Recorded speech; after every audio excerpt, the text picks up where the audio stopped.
Well, well, well. When you see the title, you see what we're here for. There's nothing to do it but to do it. Ladies and gentlemen, Flawless Federation, pros and hoes of all eras. Perfection, the natural selection, proudly presents to you the Mike Hollow Exposed Tour. I'm your host, Lord Paragon Perfection, the natural selection. How are you lovely people doing this evening? Now, I'm sorry, I was a little fashionably late tonight, funny story behind that. I was working out today. Today was leg day, so yeah, I thought I would challenge myself a little bit, you know what I'm saying? So I'd already just, thrown out like 300 squats, but then I learned how to do, well, I don't say I learned like as if I didn't know, but I did this different variation of a glute bridge. Or I would technically call it a squat. Anyway, I got on. You get on the floor. You put your hands on the wall, and it's like this standing glute bridge, it's almost like you're just doing a thrust, right? And it was so easy that I didn't pay attention to how many I was doing. Like I did. I ended up doing 1,000 just to push myself because I didn't instantly feel myself going into failure. And bro, when I tell you for like a solid 45 minutes, I can still kind of feel it. But for that first 45 minutes after doing that 1,000, bro, that's all I can do is laugh, bro. I mean, it's not the worst I've ever felt. After a workout, of course, when I was a beginner at all that, you would have those, especially if you did a whole bunch of push-ups. It's your first time trying to get to 1,000, or it's your first time doing pull-ups, and you know how you get your arms, you start getting those T-Rex arms. Bro, when I tell you, doing those thrust workouts, doing 1,000 reps, just because it was so easy-bound. Just thrust. I'm like, I'm a pro at thrusting. That's all I do. But it'll sneak up on you. And maybe it was, I don't know, maybe it was the squats. I did 300 squats. Maybe it was the squats. I don't know. But we're going to get into the show for this evening. Thanks for you guys coming out. As you can see, Mike Hollow is going to elucidate us. Because apparently he's calling me a Larper. I don't know where this man gets off calling me a Larper when I'm the Dragon Ball games specialist. And I wouldn't even call him a study. He's just some FGC guy that through some finagling ended up having commentary on the Dragon Ball community. I don't know why. I don't know how. Nah, I mean, nothing personal against the guy, but just like you calling me a Larper? Buddy, where's your Dragon Ball games content? If it's one game or one series of game that I don't see on his channel, it's Dragon Ball content, right? Yet for some reason, he's covering Dragon Ball topics as it pertains to games. So we're going to go ahead. We're going to look into these Larper accusations. And let's just get right into it. I want to hear I got about 5 seconds of it into it, but we're going to go back. I want to see it. I don't disagree. What's happened? Oh, this perfection guy. Look what he's put on his YouTube. What the fuck is this? Perfection destroys Mike Hollow's Sparking Zero DLC defense. That I did. I did destroy his Sparking Zero defense. For those of you, you all saw the video. Mike got his sources from YouTube Shorts and TikTok. I don't know. The times that I've heard him speak on Dragon Ball, that seems to be the case. But again, it seems like he's offended that I dissected his assessment of the Sparking Zero situation. It was that video where he covered the Xenoverse 3 drama and the Sparking Zero situation, and I picked apart his argument, and I guess this is the response to it. He did DM me on Discord, because apparently, I guess he said some inflammatory remarks. I don't know.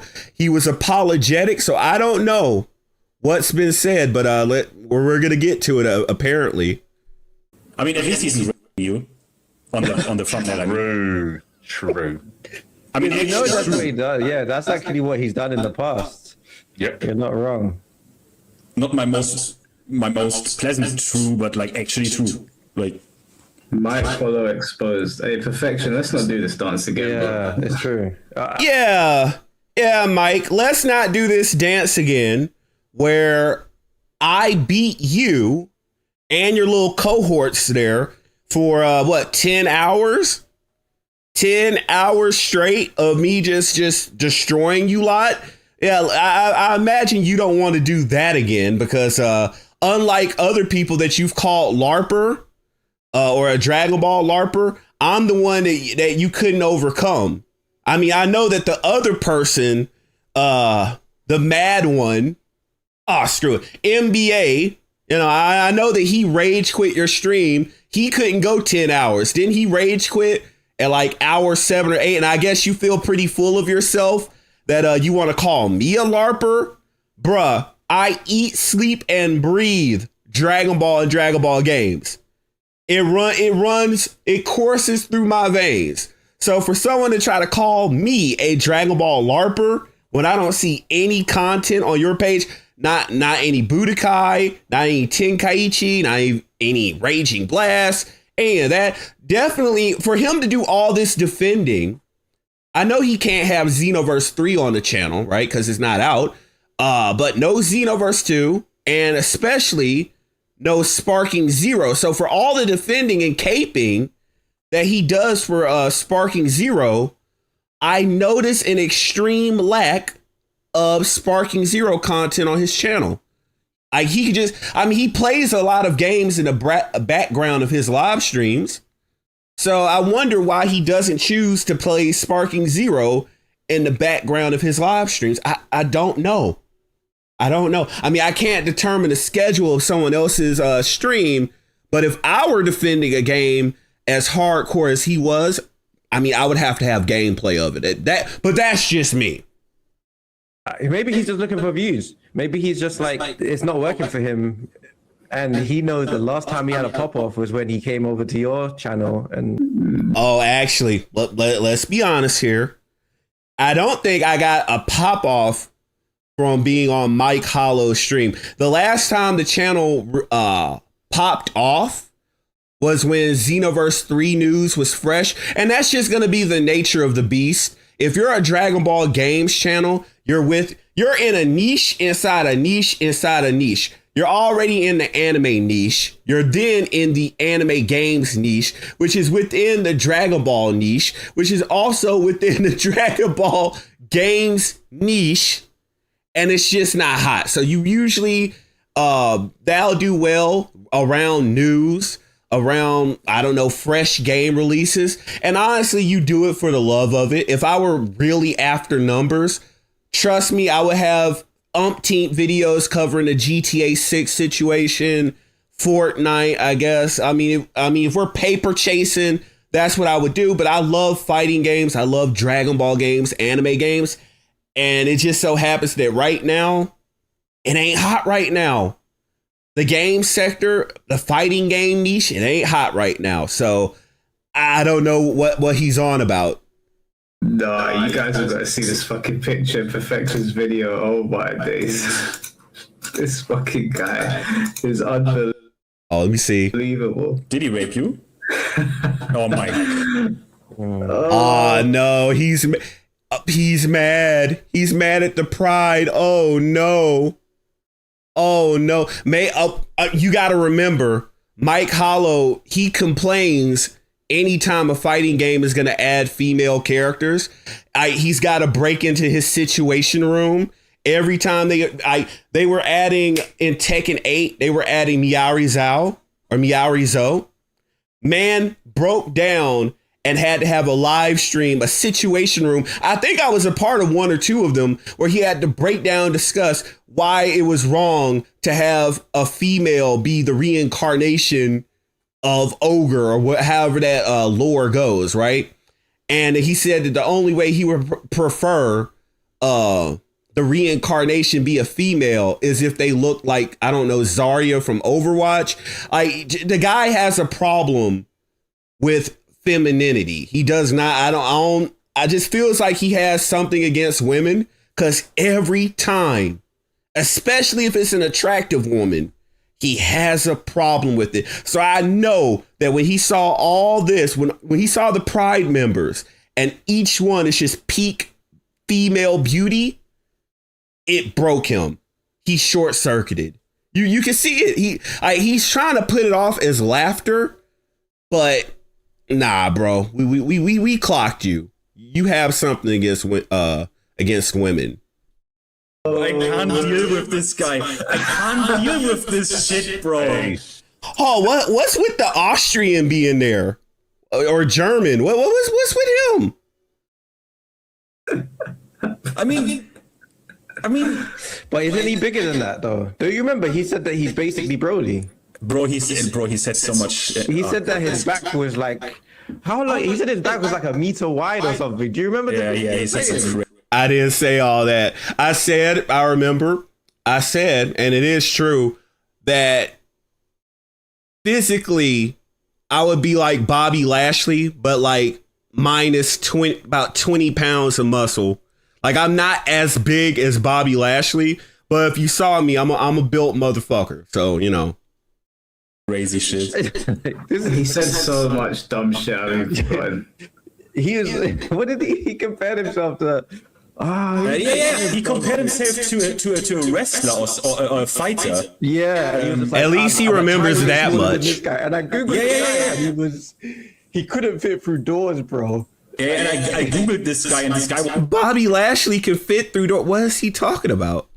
was like massive. Like, yeah, I remember. I'm a tiny bit smaller than him because I'm like debulking right now, or whatever it was that he said. So he said so much dumb shit. It was unbelievable. No, I actually said I don't know. I said I don't know what Bobby Lashley is on, but I'm a natty. I don't do anything. The only thing I might take is creatine, stuff like that.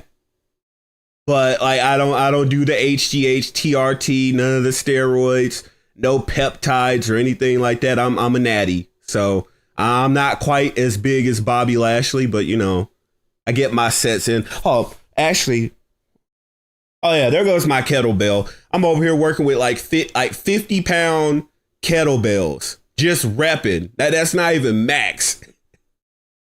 So funny, right? It could be so funny to have a guy go around in your community drawing pictures of like sexually assaulting you and your characters. This could be something really funny, right? There is some. Wait. Wow. He. Does this guy? Is he one of these people? Does he have like a mental thing with him where he has no filter? Let me explain. There could be some funny potential in that, but his whole actual persona and personality and what he says. Not a persona. It's not Persona 5. This isn't Persona 6. Why do idiots keep on defaulting to that? And why he does these things is like so despicable and crazy and just mentally ill that it becomes just very uncomfortable, especially paired with the Discord things and the lowly stuff as well, and the children in Discords and stuff. This is where it gets like, what are we doing, bro? But the first thing that now let's go ahead and sum this up, since he allowed his little friend to go ahead and disrespect. I'm gonna sum this up real quick. It's kind of telling that Buddy doesn't have an argument when he allowed his friend there to make a whole bunch of baseless accusations that, mind you, got debunked in that 10-hour live stream, and then additionally got debunked with the conversation that we all had with Geekdom that I recorded with Geekdom and dropped like immediately after that 10-hour live stream. So I don't know. It seems like that's the act of a desperate man to leave those kind of accusations in a video when he needs ammo to go against whatever points that I made in the video that he's reacting to. I don't know, but I'm going to keep mine above the belt. I know Mike, he's desperate. He's got to take every shot that he can because he has no points. He's in unfamiliar territory. And this is a contest of IQs. And in this case, his arms are too short to box with God. So I don't know.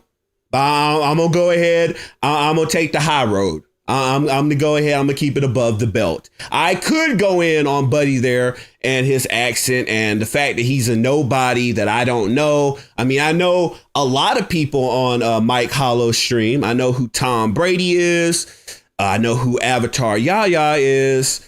But I don't seem to know who that guy is, except for the fact he's the one with the very thick Austrian or German accent. And that's really the only identifying quality that he even has. He's literally a nobody.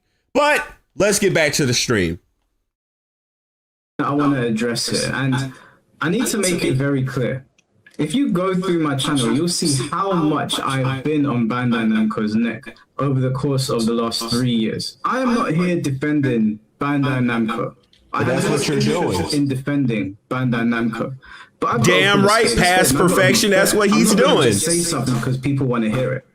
People that are complaining about the price point, I'll go ask you guys, is it your first day on Earth? Let's break down what you got in this DLC to see if your complaints are valid. Now, the first complaint is that it should have been in the Ultimate Edition. And my question is going to be, why would you think that? Why would you think it's going to be part of the Ultimate Edition? Because most of the characters that they added were old BT3 characters that should have been in that trash-ass game's base game, right? They shouldn't have been held back to scam them later on. Because let's look at all the characters. They added that trash-ass, fake-ass, trash version of Fasha. I'm still upset about that, by the way. In the base game of Tenkaichi 3, so she should have been in the base game of Sparking Zero, but God helped them because they made a trash rendition of that character, so it wouldn't have really made any freaking difference. Demon King Piccolo, who was in the base game Tenkaichi 3, should have been in the base game of Sparking Zero, right? Kid Goku, what where was he? In Tenkaichi 3. Excellent points, past perfection. Excellent points. Base game, not DLC. Let's see, early Piccolo, but they call him the Junior. Again, he was in Tenkaichi 3, should have been in Sparking Zero base game. What else? What other characters? I think the only other new characters, actually new characters, was Chilled. Let's see, Chilled, Adult Chi-Chi, which again, I think they're just using her to cover for the fact they don't want to do Kid Chi-Chi. But for some reason, they put the literal PDF General Blue in a modern Dragon Ball game and tried to act like that was a good thing. But that's neither here nor there, which again, General Blue was in the base game of Tenkaichi 3. So if you were going to add that weirdo, he should have been in the base game of Sparking Zero. What else? Who else? Nova Shinron, base game. Is he gonna react? Should have been a base game. I mean, I'm glad he's letting I'm glad he's letting it play out, so he's not just interrupting. But still, Kid Oob, which was in Xenoverse 2, who was also in Budokai 3, who I think who was also in Tenkaichi 3. So he definitely should have been in the base game of Sparking Zero. And this character after character, Salsa, again, base game. I could just go through. I should have gotten timestamps for this. Notice how most of these characters I'm naming, you don't see any gameplay for those characters besides all super attacks, all ultimate attacks gameplay that people spam over and over again with every new DLC pack, but they don't actually play the character in actual ranked match combat. Why is Buddy shaking his head? Like, what's the head shake for? Except for Lord Chilled. Who else? Goten and Trunks Mighty Mask. Yeah, Goten and Trunks Mighty Mask. Like, legit, that DLC did not have that many new characters. New, but again, they had no choice but to be new. So that's 3. Come on, man. Chi-Chi, adult. Do you know how this is so dumb? It's unbelievable. Yeah, It's elucidate us. In Tenkaichi 3, there were 160 characters. And oh my God! In Sparking Zero, there's 180. And you're saying that these characters were all in the base game, but what he's not mentioning is that Sparking Zero didn't reuse any assets from Tenkaichi 3, right? They built the game from the ground up. Lying bastard! Lying bastard! Except for the fact that they censored some characters, like Fasha. They reused everything. That's the problem. That's the major problem with the core gameplay that makes people not like Sparking Zero is the fact they basically they copy and pasted Tenkaichi 3 but made it inferior. It's like they went in, copy and pasted it, took out all the movement and tech that you could do in Tenkaichi 3 that was like the player expression. So they made they copied it and they dumbed it down. That's what they did from BT3 to Sparking Zero, which is exactly why people don't like it. Not only that, but if you want to talk about the characters have their exact same move sets. Okay, Wild Sense, Saiyan Spirit on Fasha with the censored ultimate with basically the same techniques, but somehow animated worse.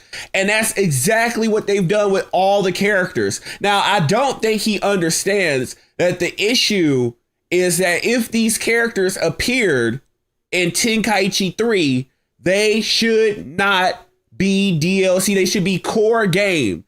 They should be the base game. They should be in a base game roster of Sparking Zero.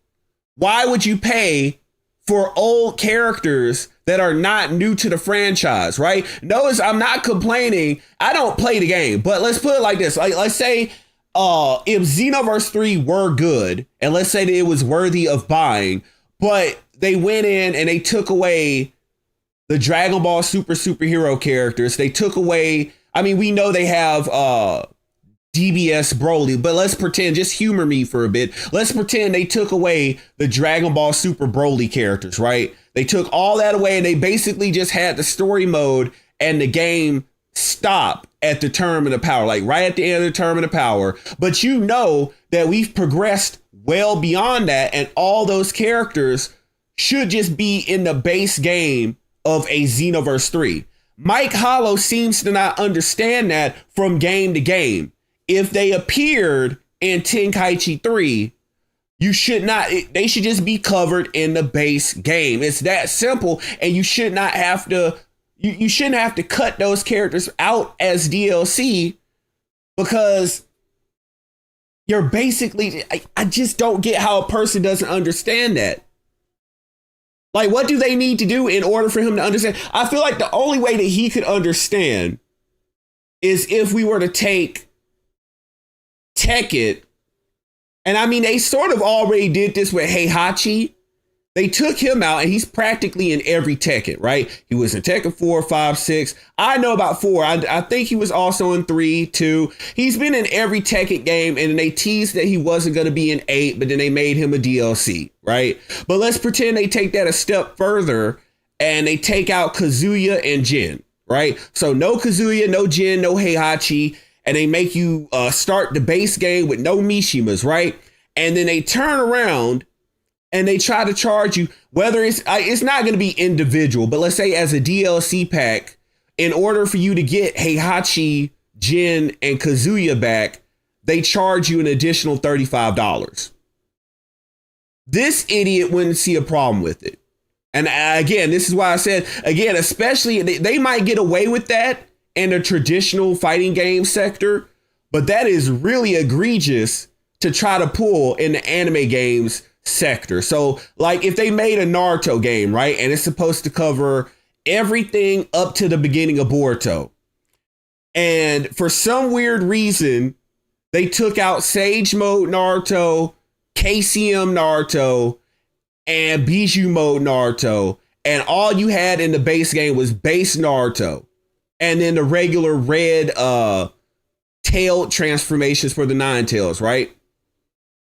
Everyone would and should lose their collective shit, because that would be a disgusting business practice to take those characters out that were in the prior game. Let's say it's Storm Connections, and then you have another Storm game, whatever they call it, Storm Maelstrom, Storm Hurricane, whatever they want to call it, right? And they did what I just said that they would do. Everyone would have a right to be upset with that scenario. But for some reason, idiots like this, because they have had it done to them year after year in the FGC, they don't see a problem with it. That's weird. That's why FGC and Anime Arena Fighters, they don't mix, because they should not be able to pull that over here with us. But because these companies have gotten away with it with people like Mike Hollow, now they're trying to beta test it on us too. They gave you more characters. They might have been different characters, but they gave you more characters. You can't just sit there going, they shoulda. Like there comes a point where they're like, we can't put more characters into the base game. It's either going to cost too much or it's going to take too long to come out. Funnily enough, that was never a problem in the PS2 era. Notice how that's funny, right? In the PS2 era, where they had a smaller budget, okay, way smaller budget, they had a smaller time frame to make these games. Remember, back in the PS2 era, they had to release a game every year. So Budokai 1 came out, it was hot for a year. Next year it's Budokai 2, next year it's Budokai 3. And you want to know what? Every time the roster got bigger, not smaller. And then Tenkaichi 2, Tenkaichi 3, year to year to year, the rosters kept on getting bigger. And by Tenkaichi 3, you had pretty much everyone that was in Dragon Ball at that point. Everyone from Dragon Ball, Dragon Ball Z, Dragon Ball GT, you had all the main characters. It really did not feel like you were missing anyone from that point in Dragon Ball. Now, of course, had they done an extra game, there were side characters they could have added, like when Rage and Blast 2 added Dore and Nais from Cooler's Armored Squadron, or Android 14 and 15 to go along with Super 13, right? To have the accurate movie reinterpretation or interpretation. The only thing that I think they were missing, they had Zangia, but they never expanded on Bojack's crew, and they never expanded or gave us Garlic Jr.'s crew or Turles' crew. But again, all the main necessary characters, like the main big bads, they had them. That's how you got to that massive roster number. And then they had, what do I want to refer to this as? They had appropriate what if characters. Like, we never saw Great Ape Fasha. Well, I mean, we did. We saw her in the Bardock movie, but they added her, right? We didn't have to want for her. They added her. They added what if Great Ape Raditz? What if Great Ape Turles? Common sense what ifs that were just purely added for fan service. You don't get fan service in modern Dragon Ball games. You can't even get the bare minimum anymore, because we've allowed them to cut so much of the necessities to sell back to you, because they don't even want to think about gimmicks. It's not that they've run out of gimmicks for these games. They don't want to think about them. They just figured out that, hey, we can take this necessary stuff and withhold it and hold it ransom and then charge you for it later. And again, people like Mike Hollow are completely okay with this garbage business practice. It's not right. This isn't Tekken. Again, I think he has a failure to understand it. That way of doing business does not work with anime games, because not only do anime games have an endless library of characters that they can pull from if they need DLC content. But just in general, you can't call yourself a fan if you're withholding stuff in a fan service driven medium. But over there in Tekken and Street Fighter, they've gotten used to them having stuff ripped out the game, right? If they have, let's say for like, I don't know, Tekken 5 or Tekken 6, they had Bruce Irvin in the game, right? And then they took him out and then they added Falcon Ra, right? Now, logically, in the next Tekken, either Bruce could be, I don't know, base game or DLC, but we don't need to be seeing Falcon Ra as DLC again. But then they've gotten used to having that done to them because from Tekken 7 to Tekken 8, who's been DLC back to back? Falcon Ra. It just doesn't make sense. They allow the most asinine shit to happen to them, and it didn't always used to be like that, right? Used to, they would have some common sense with how they did their DLC. If a character came out in the previous game, they would get grandfathered in the base game of the next roster. If they didn't get in the base game of the next roster, then they just didn't get seen. They just didn't get added at all. It would just be something else. They would always at least try to wait and let one or two games go by before they would try to add the character as DLC in these traditional fighters. But they've gotten bolder because their fan bases have gotten dumber and they figured out they could do this grimy bullshit and get away with it. They gave you 180 characters, and the Ultimate Edition did not say that you're entitled to all future DLC. The problem, Yes, the Ultimate Edition did not say that for the people that bought that game. However, okay, nobody is complaining about them doing DLC characters. I don't think he understands this. Nobody is complaining about them doing DLC characters. The problem is who the DLC characters are, because of who they've chosen. Over 2/3 of that DLC roster are old Budokai Tenkaichi 3 characters that should have been in the base game.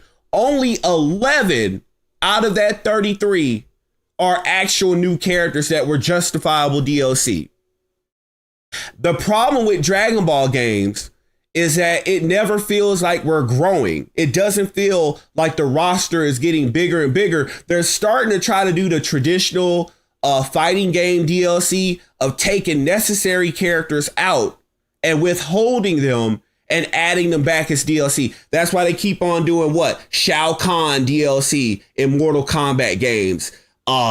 Basic stuff that have been like core staple characters in these fighting games, taking them out and re-adding them. Because they don't want to take the risk on making anything new. And it's just a disgusting practice that has developed.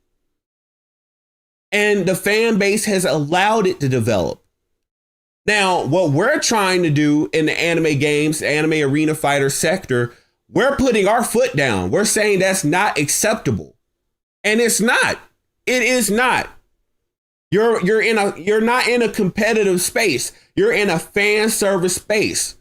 Anime arena fighters are all about fan service. Not the Ivy Valentine type of fan service, but in like actual, the actual normal fan service, right? When you start doing grimy stuff like that, it ruins the illusion that the developers and the publishing company are actual fans of Dragon Ball. And they don't just do it in Dragon Ball. They do it in Naruto too. They'll do it wherever they can do it. It's funny how he doesn't understand that Bandai Namco is the problem when he's a Tekken guy. And the main reason that Katsuhiro Harada left Tekken was because of the disgusting business practices of Bandai Namco and how they wanted to monetize every character and withhold basic stuff. It's really ironic how he's the Tekken guy and he doesn't understand that that's a problem when the creator, the father of Tekken, literally left the game because of those issues. Like Gloku said, is that a lot of people don't read. You bought the Ultimate Edition. It was very, very explicit in what it said. And well, I didn't buy no Ultimate. I didn't buy anything. I didn't buy the base game. Now, a lot of people are going to argue this. Well, why are you talking about Sparking when you didn't buy the game? I spoke out against Sparking Zero from the very beginning. It wouldn't make any sense for me to have problems with the game and then go and buy it, right? But I have the authority to speak on Sparking Zero because I've played every other major Dragon Ball Arena fighter, so I know when something is lacking, right? I played Tenkaichi 3. That was the predecessor to Sparking Zero, right? Now, what he's talking about when he's talking about, oh, well, you see the writing on the wall, don't you know how to read? They didn't promise you this in a season pass. That doesn't matter.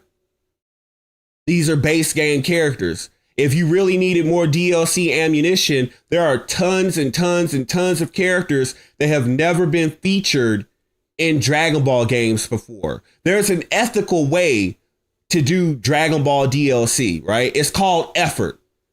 Just open up a book, open up Wikipedia, open up a fan page, and look at the characters that were in the previous games and look at the other characters that have never been in a Dragon Ball game before. You know, that would actually be better than what they did because now they would be opening up the door to say, you know what? We're the first game to have exclusivity over character X, Y, and Z because they've never been in a Dragon Ball game before. But no, that requires a little bit too much effort. So they'd rather take away characters. People like Mike Hollow are going to be the reason as to why eventually the companies will get bold enough to take out things like, imagine if they take out a character or a group of characters like the Ginyu Force, right? Let's just pretend that it gets so bad to a point where Bandai Namco wants DLC sales. So they take out the Ginyu Force and they tell you that the only way that you're going to get the Ginyu Force is if you pay an additional $40 for this DLC pack on top of the $70 or $80 base game that you paid. Imagine if they do that. But people like Mike Hollow are going to push that into reality. That's the issue. Imagine if you wanted to play the Cell Saga, but you got to pay extra to get 17 and 18. Right? They don't give you 17 or 18. You get to the Cell Saga, you play against base Cell. They might let you fight against Android 16, and then you skip right to the beginning of the Cell games. They show you 17 and 18 in cutscenes, and they tell you, well, if you want to play this content, you know, you got to buy the Twin Androids of Destruction DLC pack. Pay an extra $20 or $30 for Android 17 and 18. Right? And you get to play the exclusive hour or 2 hour long story mode that has them in there, right? All they're doing, and I say it like that to illustrate a point. The problem with Dragon Ball game DLC is it's very obvious that it was in the base game and they cut it out, they took it out, and then they have plans to re-ration it out to you for an additional fee. And Mike Hollow, it's really disingenuous for him to act like that doesn't happen when the first series to show us that this was their major plan in the fighting game industry was Street Fighter Cross Tekken. I still remember when Street Fighter Cross Tekken got data mined and they got exposed for all the DLC, or rather we should call it disc locked content, right? The company not Bandai, but Capcom got caught locking tons of characters on the disc. They were already done. It wasn't that they were working on them. They were finishing. The characters were done. And they got caught with their pants down. Someone went on there, data mined that game, and found out all these different characters on there. Li Xiaolon, I think, was one of them. And there was a couple of others that were just locked on the disc. It was humiliating for you. That killed that entire game. That data mine situation killed Street Fighter Cross Tekken. They got humiliated for trying to sell people colors on items, power-up packs. They just had it all set out how they were going to cut up the game and resell it to you. I don't know how the hell they got everyone to forget about that. They just pushed that up under the radar. It just went under the radar and nobody remembered. But yeah, Pepperidge Farms remembers. And Mike Hollow should remember that when he's talking about Dragon Ball games and DLC practices. Most Ultimate Editions or most definitive editions of the first year don't give you access to every single season pass that come out afterwards. Dale, you work in video games. Am I wrong here? No, you're making good points. I think that the problem is that we're having someone who is not really thinking about how feasible things are, or I would like to counter that. Maybe you're trying to apply something that works in traditional fighting games. Because again, I will give traditional fighting games a little bit of grace. The difference between anime fighting games, anime arena fighters, and traditional fighting games, when I say traditional, I mean Mortal Kombat, Tekken, Street Fighter, is that those traditional fighting games, they don't have a ongoing media that creates new content for them to monetize, right?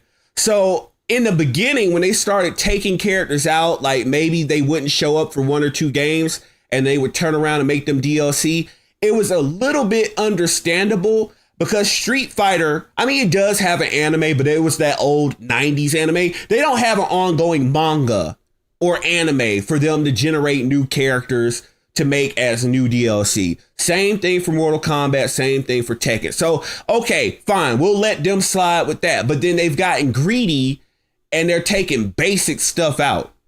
Shao Kahn. I mean, I think he was base game in Mortal Kombat 1, but they called him General Shao. But they've gotten so disgusting that they're taking out core characters and trying to pull that crap. Tekken, they're getting away with a little bit more because their library is a little bit richer, but they are starting to get disgusting. Bob, he's DLC, even though he's been in essentially every single Tekken since his debut. Well, I think his debut was Tekken 5, Tekken 6, and he was in every single Tekken after that, and now they're making him DLC in Tekken 8. Falcon Raw, we just covered the Falcon Raw situation. So again, what's next? Them taking out the Mishimas and re-rationing them to you? They already made Heihachi DLC, so that's not a hop, skip, and a jump when they get ready to do Tekken 9. Because again, Bandai Namco has shown that level of greed. So we're trying to cut them off at the pass when it comes to anime games. Because again, there's no excuse for them to do that when there's tons of characters they have not covered. For example, right? You replace those 22 characters with other characters that have not been in Dragon Ball games ever, or it's been so long since they've been in a Dragon Ball game. For example, every single Dragon Ball game, we keep on telling them we want Hatchiak. Now, whether you add him in the base game or DLC, and nobody's going to be mad at him being in DLC because why? It's been a while since he was in a Dragon Ball game. The only way that we would complain about that is if they try to do what? Make a sequel to Raging Blast. Let's say they called it Raging Blast 3. Now, you're saying that this is the sequel to Raging Blast 2? Hatchiak needs to be base game. Why? Because he was in the base game of Raging Blast 2. But let's say right now, if Xenoverse 2 was to make a DLC pack, and Hatchiak was a part of it, we wouldn't have a problem at all. There are ethical ways. You have too many characters to pick from that were never playable. Garlic Jr. Spice Boys. That could have been DLC for Sparking Zero. That could have replaced some of these characters that should already be in the base game. If you don't know who the Spice Boys are, they're Garlic Jr.'s henchmen from the first movie, World's Strongest, and then the filler arc of the Garlic Jr. saga, right? The Crusher Core from the Turles movie. They've never been playable in a mainline console game. I think they're already in Dokkan and Dragon Ball Legends, but those are mobile games. We don't count those, right?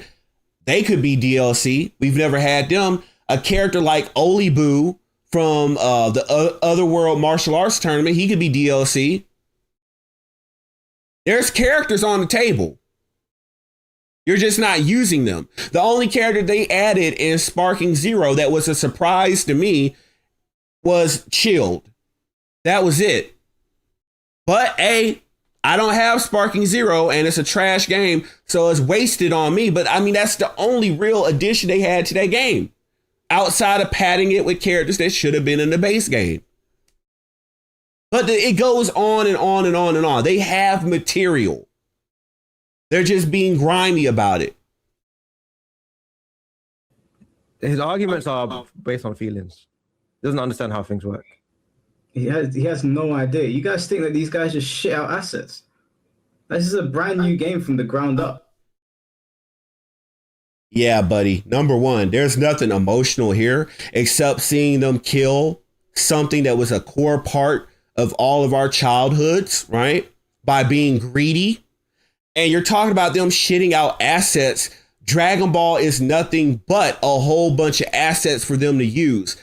Again, I've already highlighted some characters that they could have been making DLC that have never touched a Dragon Ball game, but they have tons and tons and tons of characters they could have been making playable. From what I understand, wasn't I right about False Super Saiyan not actually being a character in Sparking Zero? That could have been a character.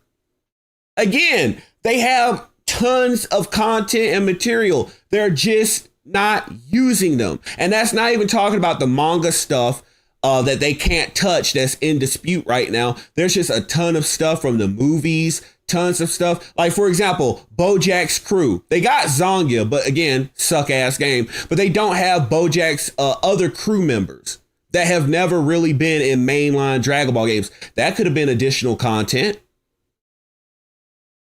Again, all it takes is thinking. Think a little bit. Put some effort in. You're presenting your company as the one-stop destination for Dragon Ball fans, and you act like you can't find assets for DLC when Dragon Ball is one of the biggest libraries of imagination on the face of this earth, and you can't find new additional DLC characters. It's pathetic. It is pathetic. Just off the top of my head, they could have made the Kai playable. Like all the Kais that Kid Buu fought. South Kai, West Kai, East Kai, they could have been playable. The buff form of Super Buu or Kid Buu, that could have been playable. Just a thought. Just a thought. I mean, if you wanted extra credit, and you wanted to honor Akira Toriyama, you could have added Galena and Kane from Jump Force as just Sparking Zero characters. Like, you know what? We want to honor Akira Toriyama's creations. We're adding those two characters to the game. But no, we don't want to have effort in our DLC decisions. Like, a lot of people were like, we should have had this in the Ultimate Edition. Why? What did it say in the Ultimate Edition that you were going to get Sparking Neo as well? Does it say in the Ultimate Edition that in year 3 or year 4 you're also going to get that DLC for free? Your problem, Perfection. Oh, let me hear this. Much like other people that will complain about this, is you can't read. Okay, that's your problem. You can't read. No, your problem is that you're sidestepping the logic and the argument that we're presenting by trying to use what you have determined as a technicality. They didn't say that in the fine print. We're not arguing what's in the fine print. We're not arguing text. We're arguing ethics. We're saying that those characters should have been grandfathered in. Yes, we know that's part of the problem, that it wasn't in the fine print that they were going to be a part of the game or a part of the season pass. But considering that they were in the prior game and considering that the company is indebted to the community for how horribly Sparking Zero has performed, how horribly Sparking Zero has been handled from start to finish, you would figure that they would do a sign of goodwill and give that sad, godforsaken community the old Budokai Tenkaichi 3 characters as a I'm sorry. Now, if you wanted to charge for the newer characters like Chilled and Chilai and Majunior and Hellfighter 17 and characters that were actually never in the prior game, fine, do that if you want to do that. But you should not be charging for old characters that were in the prior game. That should not be done. But you're being desperate and you're trying to, but in the fine print, we are not arguing the fine print. We're not arguing the text. You're desperate. You're grasping for straws. That's what you're doing. You're grabbing for any straw that you can get because you don't have a argument. You don't have a point. And now you want to blame the Sparking Zero developers. I don't have to defend Bandai Namco here. This is a reading comprehension problem. If you had just read... Again, I don't... Is that his only defense? It didn't say that in the... It didn't say that. Where were we arguing that it said that? Not a single video, not a single Twitter post is saying, hey, this is false. That what you're saying is if we were saying that they were false advertising, if they had advertised that these characters were a part of that and then they lied, that would be false advertising. And we're not arguing false advertising. We're arguing lazy developers. We're arguing a greedy company. You're trying to defend them on a technicality that you had to make up. That's not even a technicality. You're saying, well, you didn't read. Again, I'm going to say it again. We're not arguing the reading. It seems that you, sir, you have a comprehension problem. You don't understand that that's not our argument. So you're lost.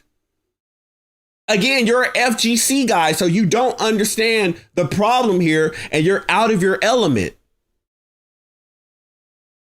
If it was on the box, you wouldn't have made the assumption that you were going to get Neo when it came out. Absolutely brain rot talking points. Just because characters are in game X does not mean they're going to move over to game Y. That's not how fighting games have ever been. No. See, here, that's the problem. There goes the problem.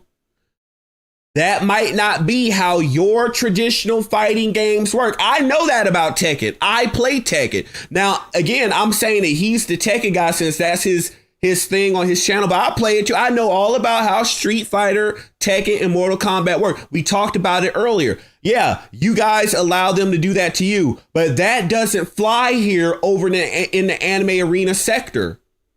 That doesn't go here. You can't have...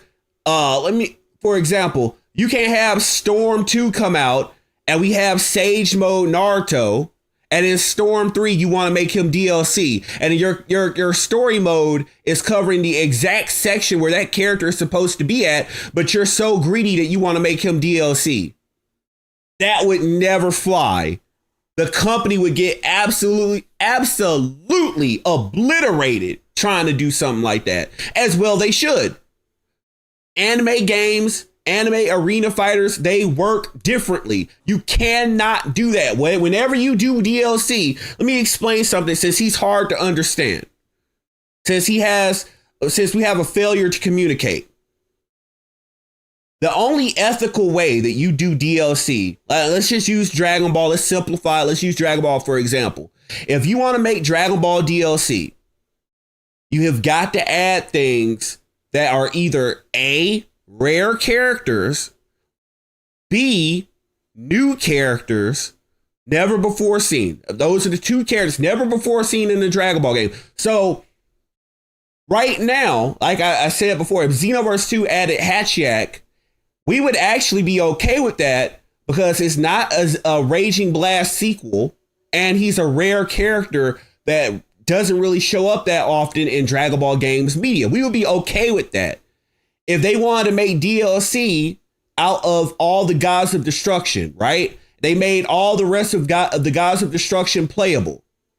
We would be happy about that, right? If they made that DLC pack, we were happy that Belmod got added to Xenoverse 2.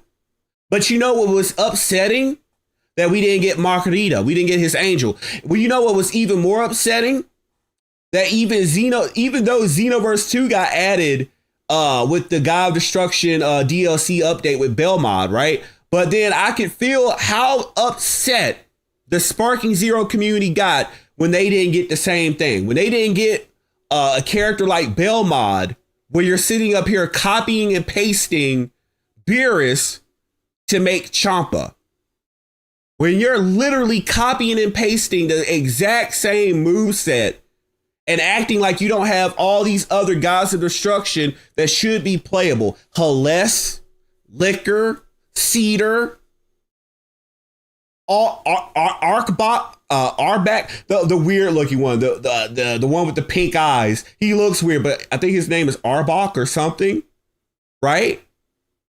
All those other gods of destruction that should have been added. Ramoosh, I think it's either Ramushi or Ramoosh. Tons of characters that could be made DLC. New characters that you have never seen before in a Dragon Ball game, in Dragon Ball Arena Fighters. And instead of getting new things so that the community and the game can have a sense of moving forward, that, okay, look, now in 2026, we're getting Gods of Destruction as DLC characters. We're getting brand new angels as DLC characters.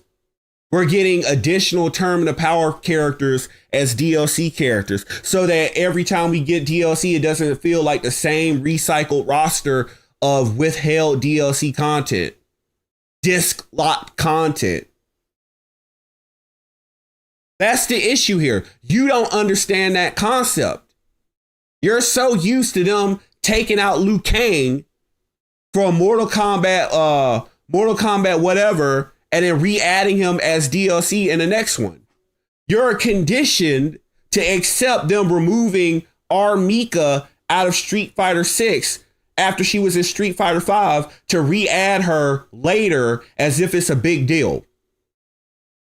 Again, you're used to how things go in the FGC in the traditional fighting game sector, but you are not a part of the anime arena fighter sector. Just because you play Bleach Rebirth of Souls does not mean you know anime arena fighters. You're not built like that. You don't know us. It does not course through your veins. Otherwise, you would know what I'm talking about. I guarantee you, every other person that plays anime arena fighters, if they hear me, they understand what I'm saying. But you, for some reason, you don't. Sparking Zero, they gave you more characters, but they were different. Now they're giving you the characters from the different brand new models. You think they just shit money or something? I mean, considering that they have the biggest money-making IP behind Pokemon, they should be just making hand over fist. And they do. They make hand over fist money. That's why they're jumping into the mobile game sector. That's why they've been there with Dragon Ball Legends and Dokkan Battle. But for some reason, they shit the bed when it comes to console games because they get lazy. They make their money off of Dragon Ball. We're asking for a little bit of effort and a little bit of ethics when it comes to making DLC. That's all we're asking. It's a logistics problem too. It's like a logistics problem. It's like, all right, cool. Let's say, for example, you managed to get all the assets for free. You got all the characters for free. You managed to copy and paste them for another game. You still have to go and re-record all those lines. And you have to arrange. Bullshit. Bull. How long have we heard the exact same Goku lines? How long has Goku had the exact same fighting animations game to game to game? And I know that Goku is going to fight like Goku. I'm not saying that he's not supposed to, but I'm saying he's using the exact same copy and pasted animations. Every time he has a grab in a fighting game, it's the exact same dragon throw. He grabs you by the one leg and twirls you about once and then throws you. They've been copying and pasting stuff for years. So let's not pretend that they're having to sit up there and reanimate and redo everything from the ground up every single time. They are not. Now, obviously, in situations like Dragon Ball Fighters, they have no choice but to do it. In a situation like Dragon Ball Gekishin Squadra, they have no choice but to do it. But in the anime arena fighter sector, we have seen the exact same animations, the exact same punches and kicks, frame for freaking frame. We've heard the exact same voice lines over and over and over again. And again, what I think they do, I think they keep that kind of stuff stored up. And then whatever they don't have a choice but to record, they come in and record the new voice lines. For example, right? Everything up to the Dragon Ball Super portion, they probably reused old voice lines, right?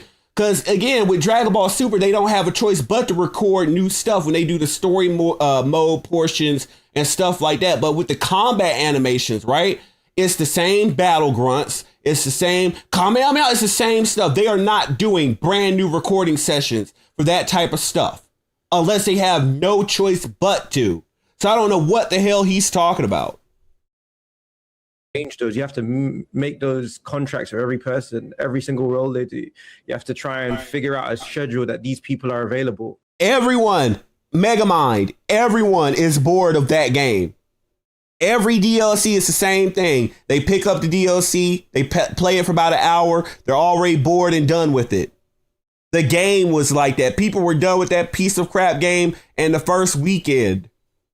That's why the player count just fell like a meteor.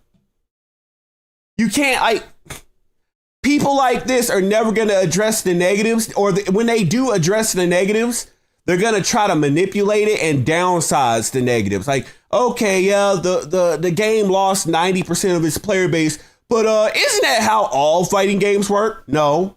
You know where we have an example of that? Street Fighter 6. Just the amount of time to organize all of that, it's probably impossible to get everyone in the time you need. So just schedule, even if you had infinite money, just schedule alone. It's like probably an impossible task to get everyone. Bull crap. For example, with Xenoverse 3, I don't care what you say.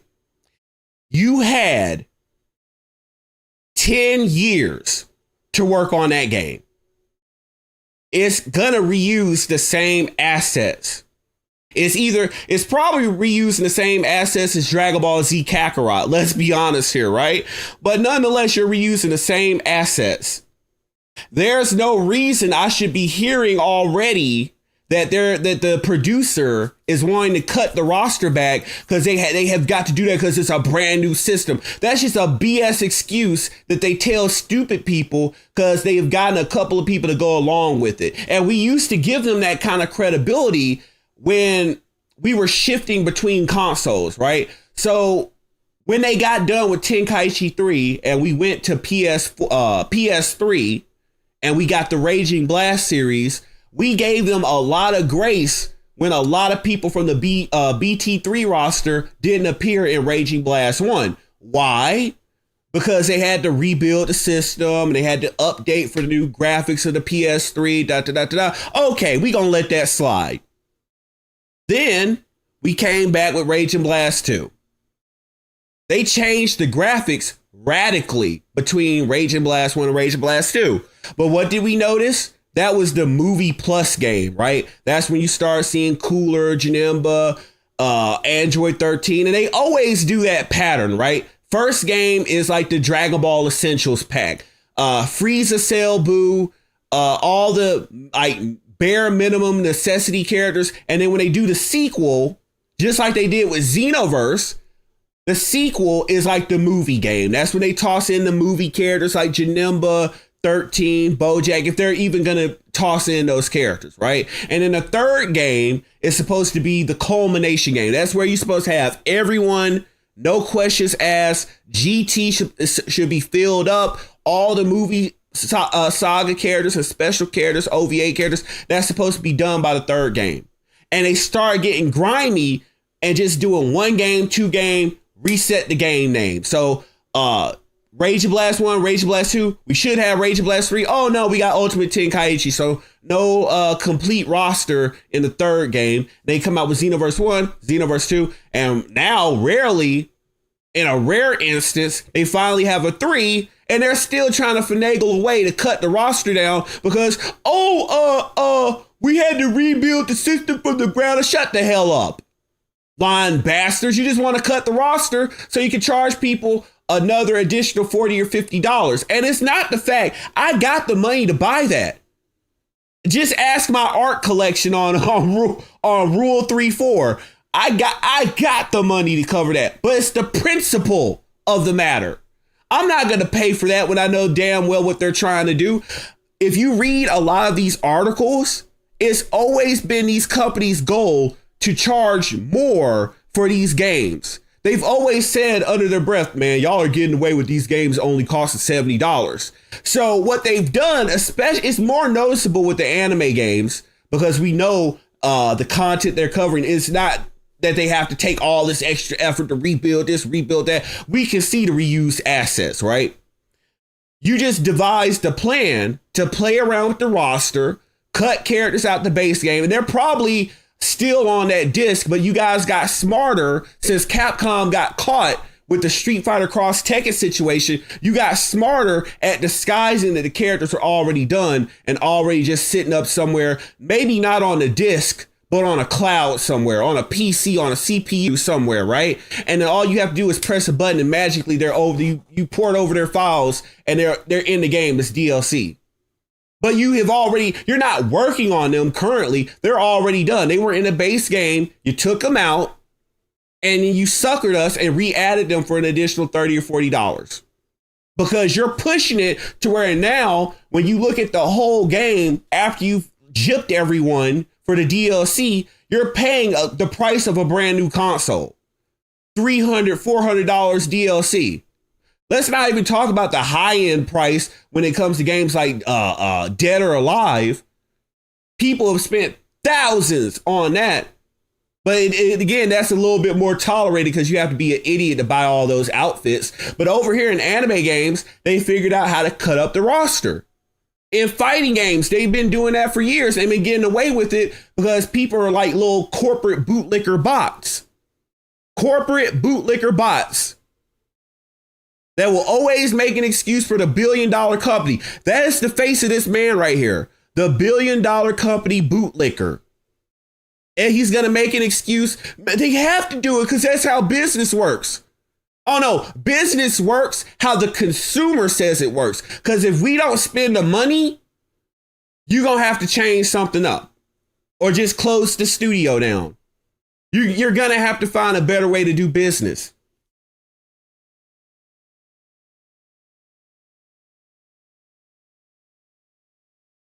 To record every line. What other hurdles would a company face like this, like where Sparking Zero is trying to add as many characters as possible? They got to 180 in the base game.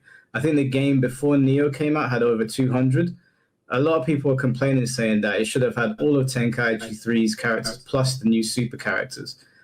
Now I'm being generous. I'm only saying that BT3 should have been all the characters that have gotten in. Anything that was brand new, like Chilled or Chilai, if they wanted to charge for that, fine. But the fact that they did that to that community is highway robbery. Highway robbery. And again, it's lost on a person like that. The severity of this issue is lost on a person like Mike Hollow because, again, he's from the FGC. He's used to getting fucked without getting wined and dined. What are the main hurdles that companies like this face with these sort of demands? Just the testing alone would take so much time. Like, because I always testing take away the whole building the asset. Wait. Testing. Everyone in this chat and everyone who watches this VOD, it is well known that Bandai Namco doesn't test shit. Because what's the first thing that people do on day one when a DLC releases? They find all the bugs. And these are bugs that no worthwhile developer should have released out to the public. But they do it anyway. So this person who's saying, well, they have to test things. Bandai Namco obviously didn't make anyone test anything. So let's go ahead and throw that one out the door. And you got to make sure it looks right. You got to make sure that all of the data in the data pool is in the right place.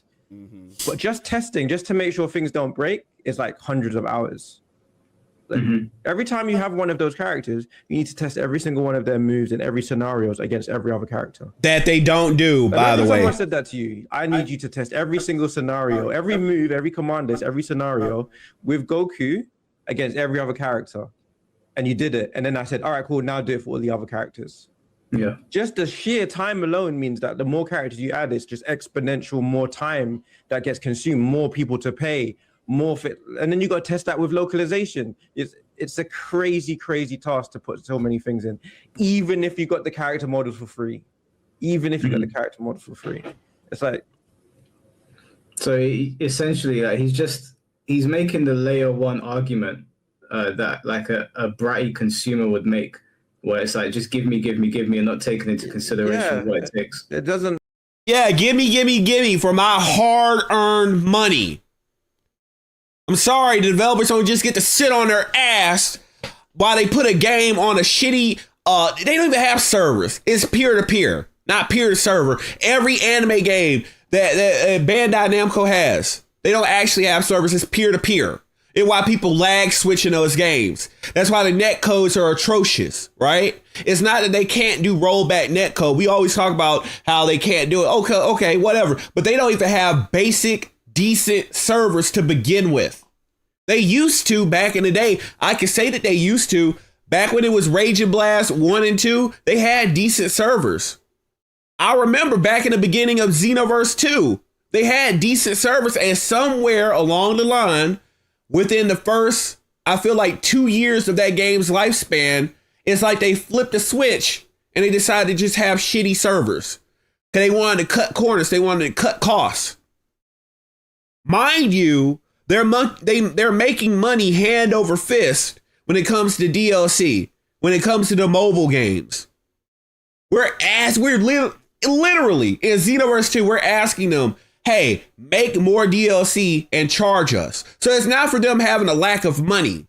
It's just they have a business model, aka a scam model, that they want to scam you with. They want to have you on a subscription service, and they figured out a sneaky way of doing it behind your back.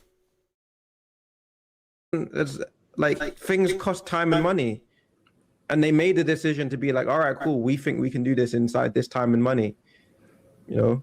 Yeah. And then they could make an argument. Let's say the game came out a year later than they anticipated, and they managed to add another 50 characters.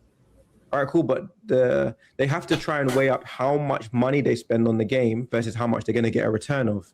So if they delayed the game for a whole year, that's everyone's salaries that they have to pay for a whole year. That's tens of millions of dollars. And it's probably not going to affect the sales of the game. Probably. Mm-hmm. It's not going to be more money. So someone above them, like Bandai, will just be like, nah, this is all you get. This is all you get time for. And they're like, oh, please, Mr. Bandai president, please let us make 250. And they're like, you only get 2.5 years. And then they look at the schedule and they're like, oh. Mind you, no disrespect to this dude at the bottom, right? And at the bottom of your screen. Dragon Ball games are not that complex, okay? This is not Tekken. This is not Street Fighter where you're having to be frame intensive. Xenoverse, Dragon Ball Arena fighters in general are not that complex, right? You got heavy combo, light combo, heavy light combo, light heavy combo. It's not that complex, right? They have been recycling the same animations over and over and over again. They have been recycling the same voice lines over and over and over again. And if anything, as time has gone on, we've noticed an atrocious lack of effort. Remember how in old Dragon Ball games, especially in the era where they had to release a game every single year, how we had stage destruction? You know how, Tenkaichi 1 didn't have it, but a year later, magically Tenkaichi 2 had stage destruction, where you would hit a move on the stage, the ultimate move, and it would tear up the stage. Kind of magical how Sparking Zero lied about that. That would be a case of false advertising. How they told people, oh, you're going to shatter the heavens. Look at us destroy the stage. And it's literally only Namek. Oh, but woe is the developers, right? Woe is the big company that sat there and lied to the Sparking Zero community about there being stage destruction. And it's literally only Planet Namek. But you want to sit up here and try to make people feel bad for these developers when these developers don't give two shits about their audience. They get out there, they see for the people across overseas, they see a bunch of big dumb Westerners that they can charge an egregious amount of money for basic stuff. Instead of adding things and making it look like an actual luxury experience, they're charging you luxury prices for the bare minimum. And then the people over here in the United States, they don't care about you because they just see you being a working class bum, a bunch of dumb suckers, a bunch of dumb kids, a bunch of dumb working people that they can charge whatever for because you need a pastime when you're not being at work or being at school or doing whatever you do during the day. They just see you as an extra wallet. They don't see you as a Dragon Ball fan. They took the identity of the gamer away, the identity of the anime fan away, and they just call you consumer. Consumer. That's just another word for wallet. And then they proceed to turn around and charge you all this extra money. They're charging you luxury prices for bare minimum cut content. But we want to feel, woe is me to these developers, right? They go around bastardizing the product. They go around censoring everything. We don't want to get into that. How they've butchered and censored everything, not just in Dragon Ball, but in gaming in general. But you want me to feel bad for the developers. Oh, we can only do 170 in that time. Mm-hmm. What's the best 170 we can choose that can fit in that time? And so it's like things cost money. Yeah, they prioritize. Funny how when they choose that roster, they always choose to cut out the GT section that they know people care about with the SS4. It's sad that GT has been a thing for like 30 years and it should just be a grandfathered in portion of every Dragon Ball game. Getting SS4 Goku should just be a foregone conclusion, like getting Super Saiyan Goku. Getting Omega Shenron should be a foregone conclusion, as if it's like getting Frieza in the game. But because the community has been so permissive and understanding and being suckers and wallets to Bandai Namco, every game you have to wonder whether or not you're getting Dragon Ball GT. When there's new content that they should be advertising as new characters coming to the franchise or DLC, if they wanted to add, new characters, what about Dragon Ball Daima, right? We shouldn't be thinking about GT being added, right? Let's say that Xenoverse 3 was actually good and actually worthwhile getting. Let's say that it was actual worthwhile content, right? And instead of us having to worry about GT being in the game, we should be like, hey, man, it would be hype if they did additional Dragon Ball Daima characters. Man, I can't wait to see Daima Kid Goku SS4 or the Tamagami or Dr. Arinsu, right? Or maybe we have a badass playable version of King Goma. No, you can't do that. You have to wonder about things that should just be basic by now. I heard that the producer wants to cut out characters from Xenoverse 2. Man, I wonder if GT's getting in. That's disgusting that we have to think about that in 2026. But here we are. Because of guys like this. Dragon Ball Super, because that was current. And now they're adding to it, which makes sense. Which is... Actually, you get everything you asked for. What have they added from Dragon Ball Super? Because you know what? It's funny how Dragon Ball Super has been pretty much done for like almost 10 years. And instead of adding the rest of the participants of the term to power, they just been sitting on their hands. How is it in Xenoverse 2 we don't have all the representatives from the different universes in a term of power and their gods and their angels? How is it that we only have Ribrianne from Universe 2 and we don't have Hellas? We don't have her angel. How is it that we only got Belma but no Margarita? How is it that we don't have, I don't care about Bergamo, but how is it that we don't have Bergamo, the Trio of the Dangers, Hops, Soriel, and Cedar and his angel? How is that? How did we not have Ramouche? How do we not have Cuss, since she's the angel? How do we not have that big pig guy that fought Kale? That would be a great term of the power fight for them to cover in Xenoverse DLC. Kale versus that particular. How in the hell do we not have base form Kale? We don't even have Berserker Kale in the Xenoverse games. Oh, that's right, because we allowed them to monetize us like a bunch of wallets and not like actual Dragon Ball fans. You just have to get it on a different timeline. I think that's very commendable. You can't win with this. This is you can't win. You can't win. Yeah, you can't win scamming fans. We know what you're capable of. You know how we know what you're capable of? Because when it comes to these mobile games, y'all know how to add those characters in when it comes to the Dragon Ball mobile games. Oh boy, you got everyone in Dragon Ball Legends and Dragon Ball Dokkan Battle, right? For some reason, the mobile game uses where you can be even more lazy because you don't have to worry about combo consistency and neutral gameplay because you just have the character stand in the middle of the screen and you tap the cell phone screen and you don't have to program anything. They just do random jumbled up crap and you don't have to consider anything. But I guess because the console games require a little bit of more effort, we don't get anything. And you get to charge both communities out the nose for basic stuff. Done a really good job with like really blowing up the character roster. They added a new RPG mode to it. They added new stages. There was My God, if I hear this man talk about this new damn RPG mode, you know what's funny? For all the glazing that he's done of this mode, have you ever seen him play it?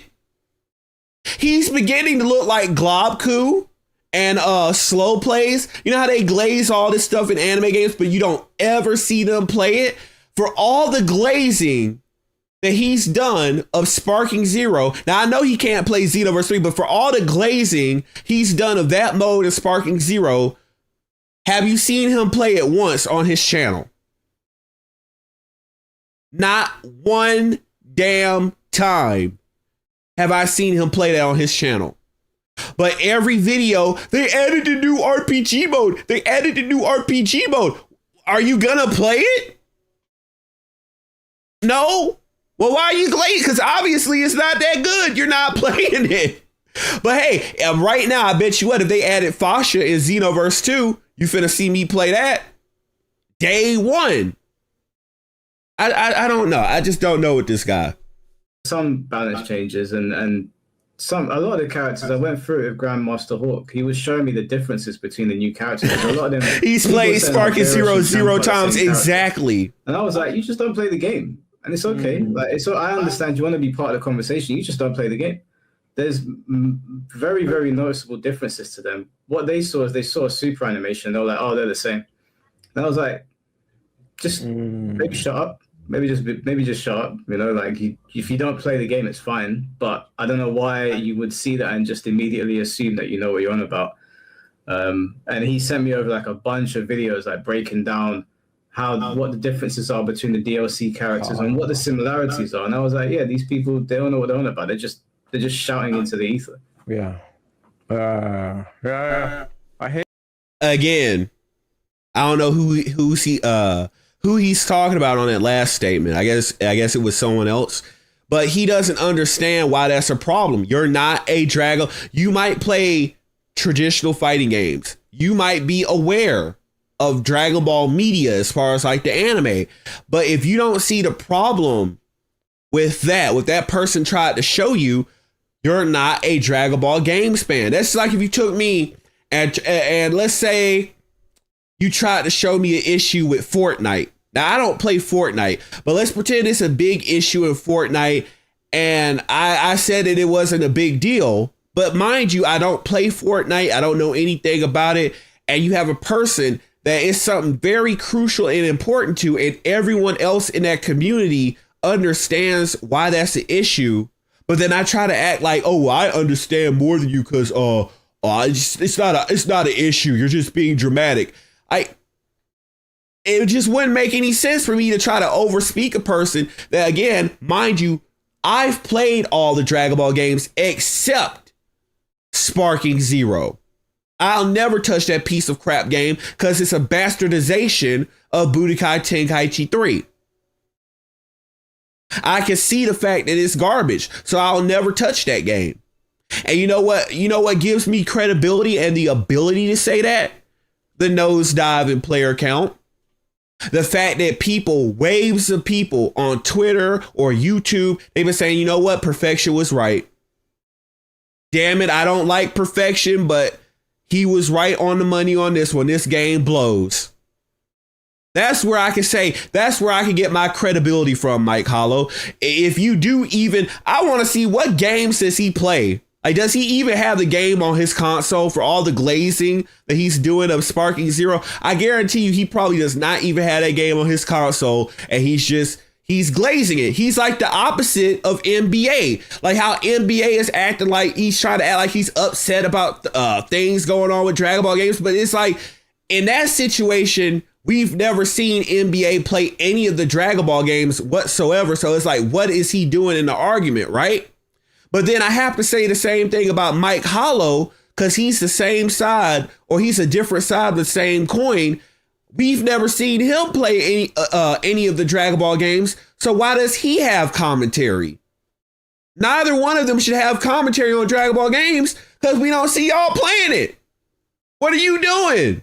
What are you doing in our conversation? The only people in this community that should be speaking on anything right now is me, Six World, President Rose, CKG, Black Sasuke Gaming, people that you have seen. They either played Xenoverse 2 or whatever the other Dragon Ball games were, because that impacts us. We have the experience to speak on it. But these two people, NBA and Mike Hollow here, why are they talking on this issue and we don't ever see y'all play the games? What are you doing? That's being a Dragon Ball Larper.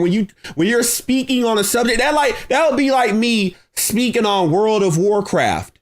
I don't play it. I've never seen it before. Well, I've seen it before, but I've never played it. Don't know anything about it. And I try to come in and have a conversation and how the game should be kept.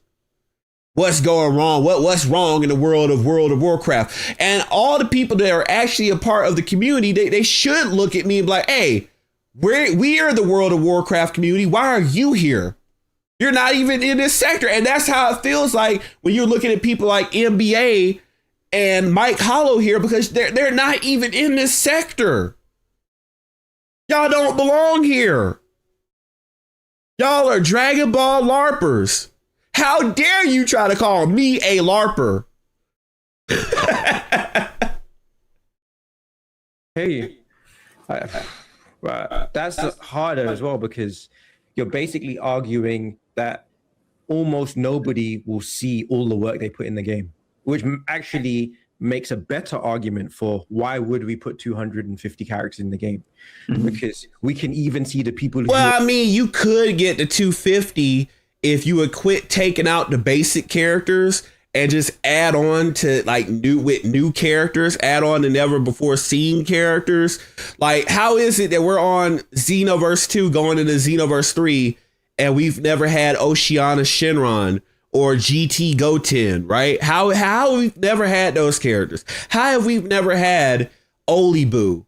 I mean, he's a fighter. They could add him. I mean, it takes a little bit of creativity, a little bit of some ingenuity. But there are characters to be added. You're just not doing the job. You're not doing the work. How would I love to play a recreation of Kid Buu destroying the universe back in the days if I could have all the previous Kais? I can't even get Supreme Kai in the game. Shin, I can't even get Shin in the game. But let alone West Kai, South Kai, East Kai. It's stuff like that. There are still untapped areas of Dragon Ball lore that could be added into the Dragon Ball games, but they've got us in the Infinite Tsukuyomi. They got us in Izanami loop. They keep on adding the same basic characters and taking them out. Watch when Xenoverse 3 comes out and they take Bardock out and they try to make him DLC. It's going to get that ridiculous if people like this have control. Who are our detractors haven't even gone through and compared all 170 plus characters. Yeah. So it's like, so What we doing here? What we doing? If people are literally saying this doesn't have all the characters, I'm upset. And you're saying we can objectively see they haven't played through all 170 characters now. Why would you hope? Why would you want to play through all 170 characters when none of them in Sparking Zero? Now in Xenoverse 3, characters play different. I mean Xenoverse 2. In Xenoverse 2, characters play different from character to character. DBS Broly, DBZ Broly, both play completely different. Restrained Broly, DBS Broly, completely different. Kale, different. DBS 17 plays different from DBZ 17. Completely different. Because their neutral is different. You actually have a different neutral game. You have different combos that do different things, that have different purposes. But over there in Sparking Zero, everyone is the same. Everyone plays neutral the same. All the movement for the characters is the same. They're all built the same. That's why people, when you watch gameplay, there is no difference. There's no player expression or character expression. It's basically the mobile games. It's as boring as watching the mobile games. You like when you sit there and you watch people tap the little cell phone screen and the character does some jumbled up ass animation. It doesn't look like there's a game of footsies. There's no neutral game being played. That's how it is watching Sparking Zero, because there's no player expression. There's no character expression. So everything it comes off as boring. So none of the characters play any differently. You're not going to tell me that you had to play Beast Gohan. I've seen gameplay of him. You don't have to play him differently like you would a Diamond Goku. Both of the characters play the same. It's just get close, tap square, that's it. Do they have different combos? No, because everything is, if you want to do your super, you do the full square combo, knock away, bam, throw out your super. It's no difference. That's why they can't retain a player count. What are we doing? Mm-hmm. What are we doing? What are we doing? You're asking for a mansion to have 500 rooms and you're only checking 30.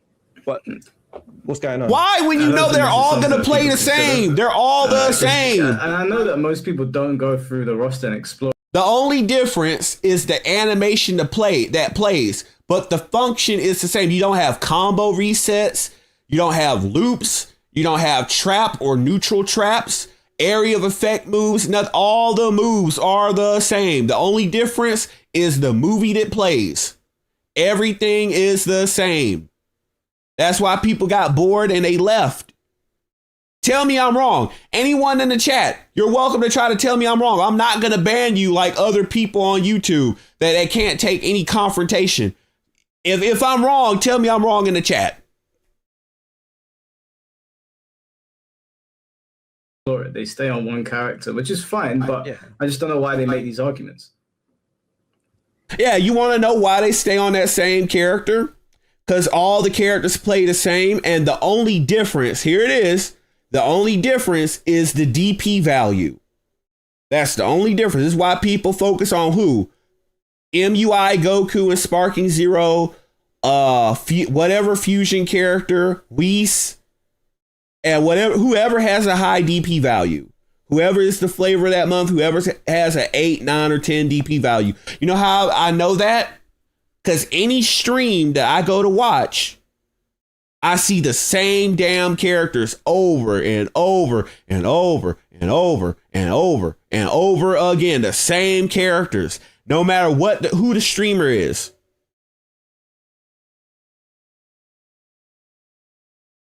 That's 4.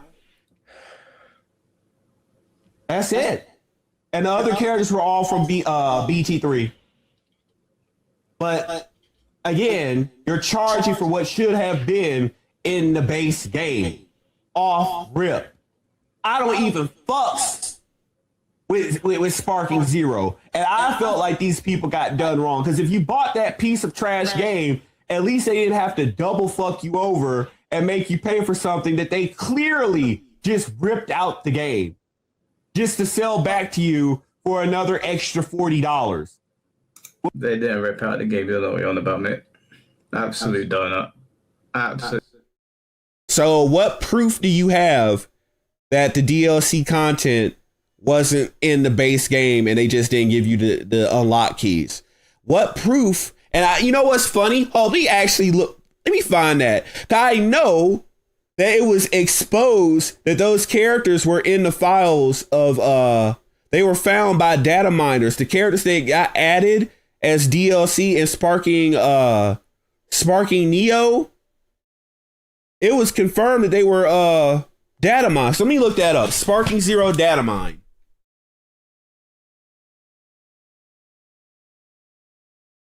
Since he wants proof that they cut the characters, right?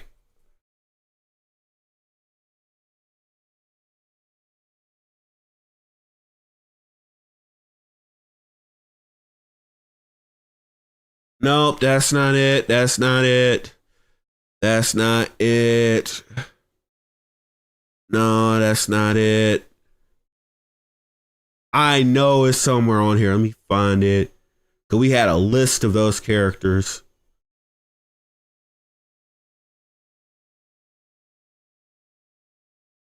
And it was on Twitter. Data breach. Damn it. Let me see. Latest.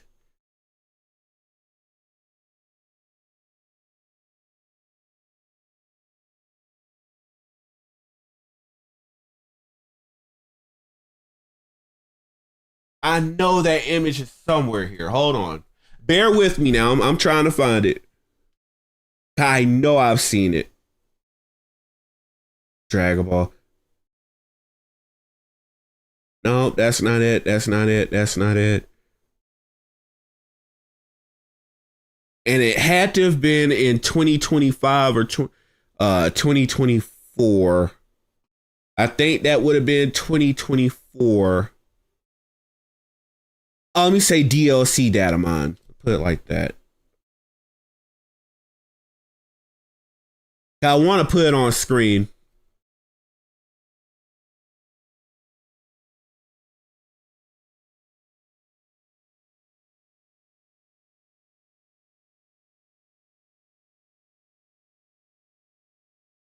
Blah, blah, blah, blah, blah, blah. Come on, where is it?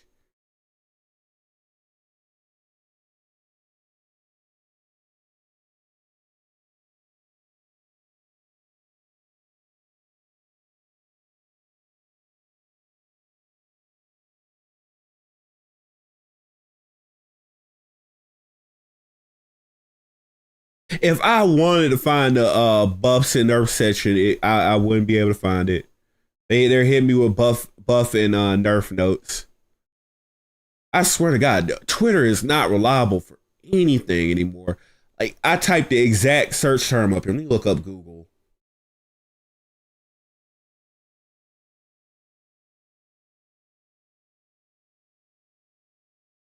Well, okay, Google has it. Here it is.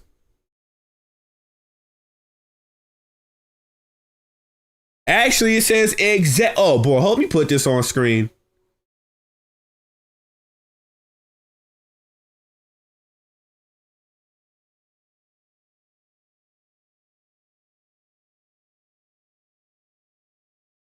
Get that screenshotted. Save.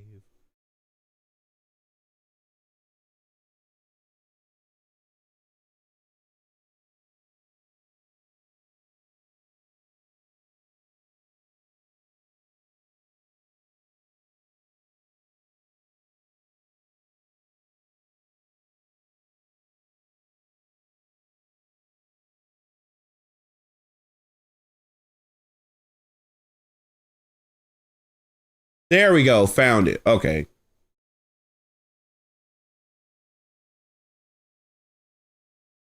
Give me no.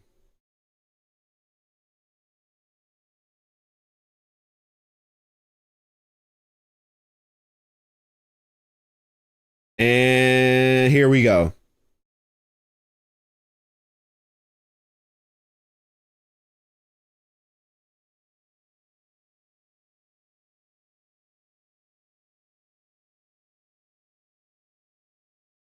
So I want everyone to read what that says on that screen right there. I give you a minute to look at it.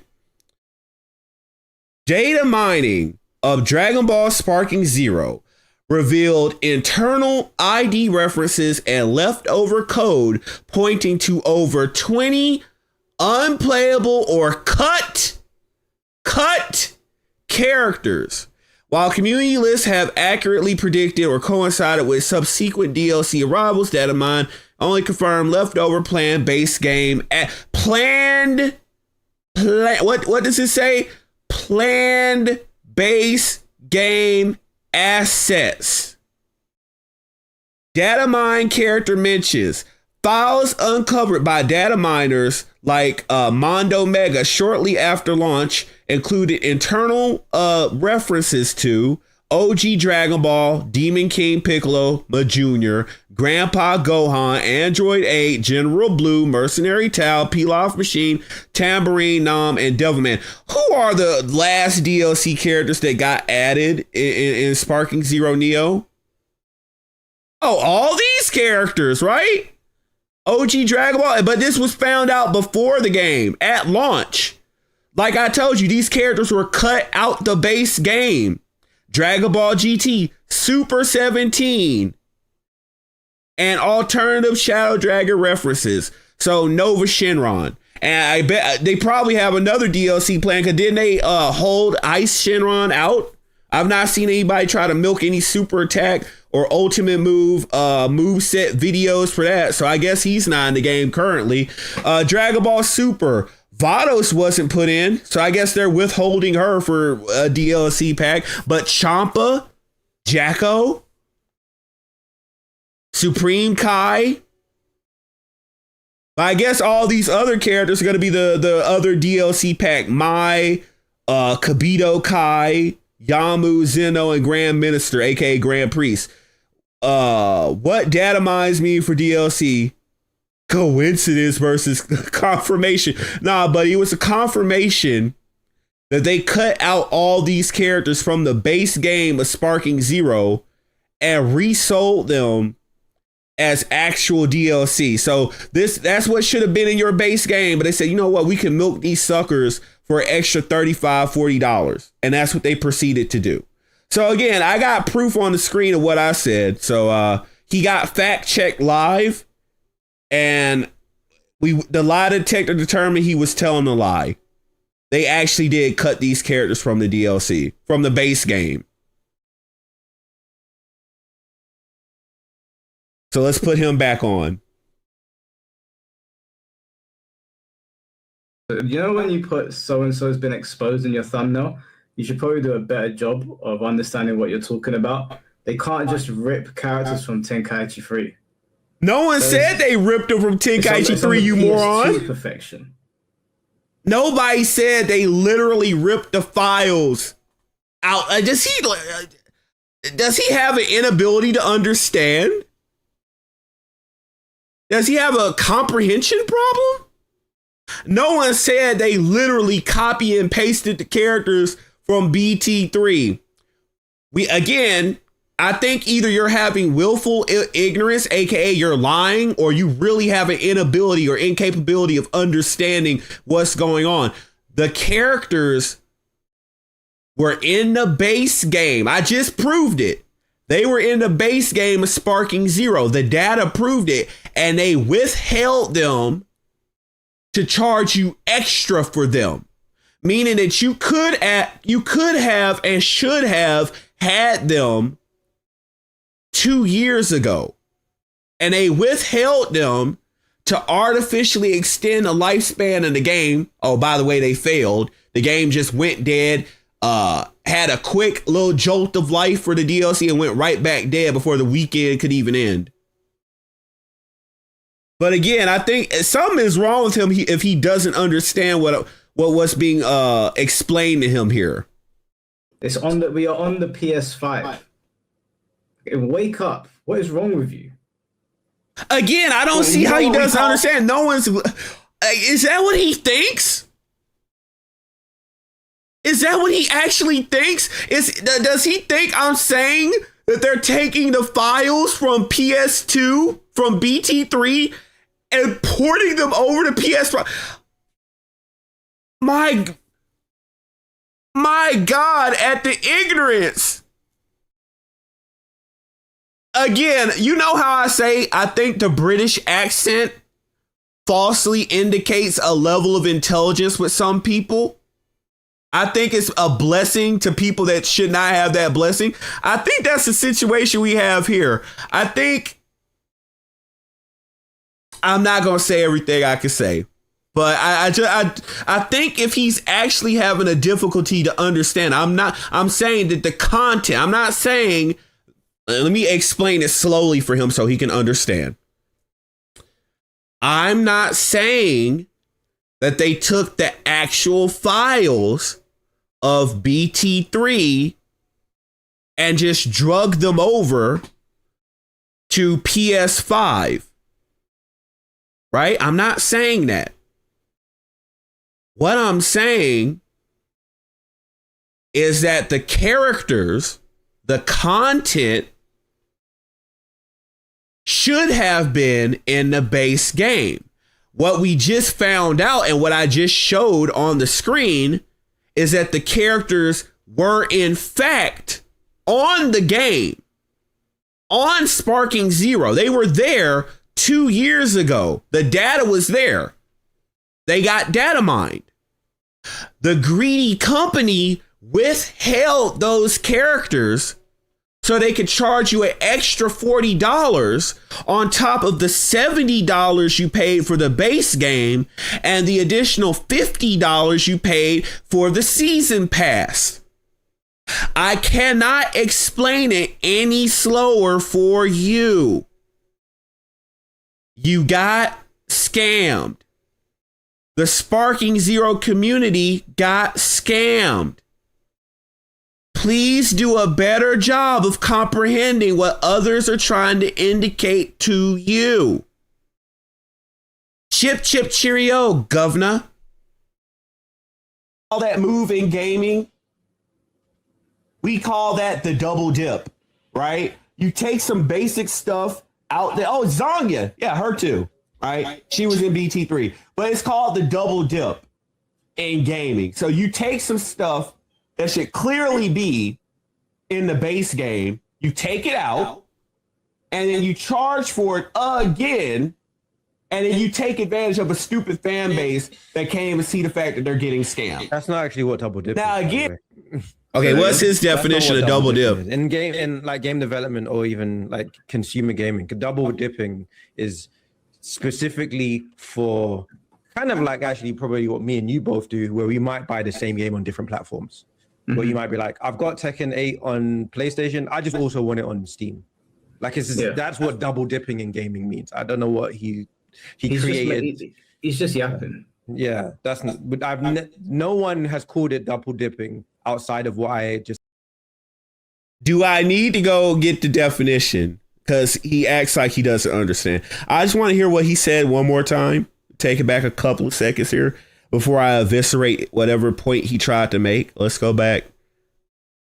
They can't even see the fact that they're getting scammed. That's not actually what double dipping now is. Again, I want to hear his definition one more time. Double dipping is. In game development or even like consumer gaming, double dipping is specifically for kind of like actually probably what me and you both do, where we might buy the same game on different platforms. Where you might be like, I've got Tekken 8 on PlayStation. I just also want it on Steam. Like that's what double dipping in gaming means. I don't know what he created. He's just yapping. Yeah. Okay, so now we're going to take it to the internet. We're going to take it to the AI. I want to know what double dipping is. I already know what it is, but we're just going to ask the AI.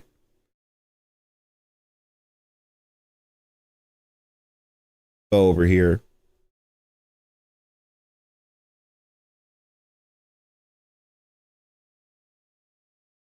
Not pinned.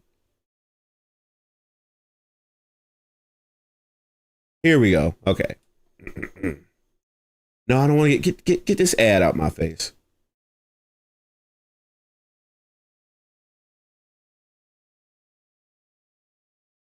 Okay, what is the practice of double dipping in the video game industry? Like the term double dipping when it comes to monetization in gaming.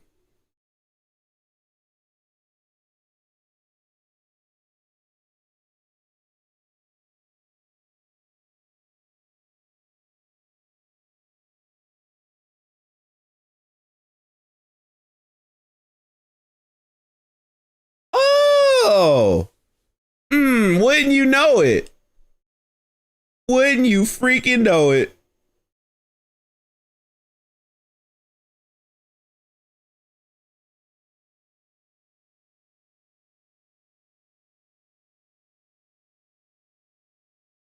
Oh, let me show this.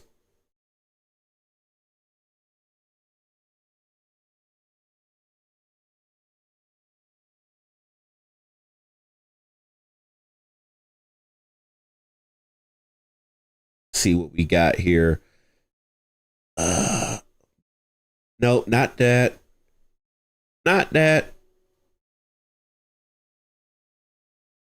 Up, new scene. That, nope. Actually, let's pop this up. Where is it? Window capture.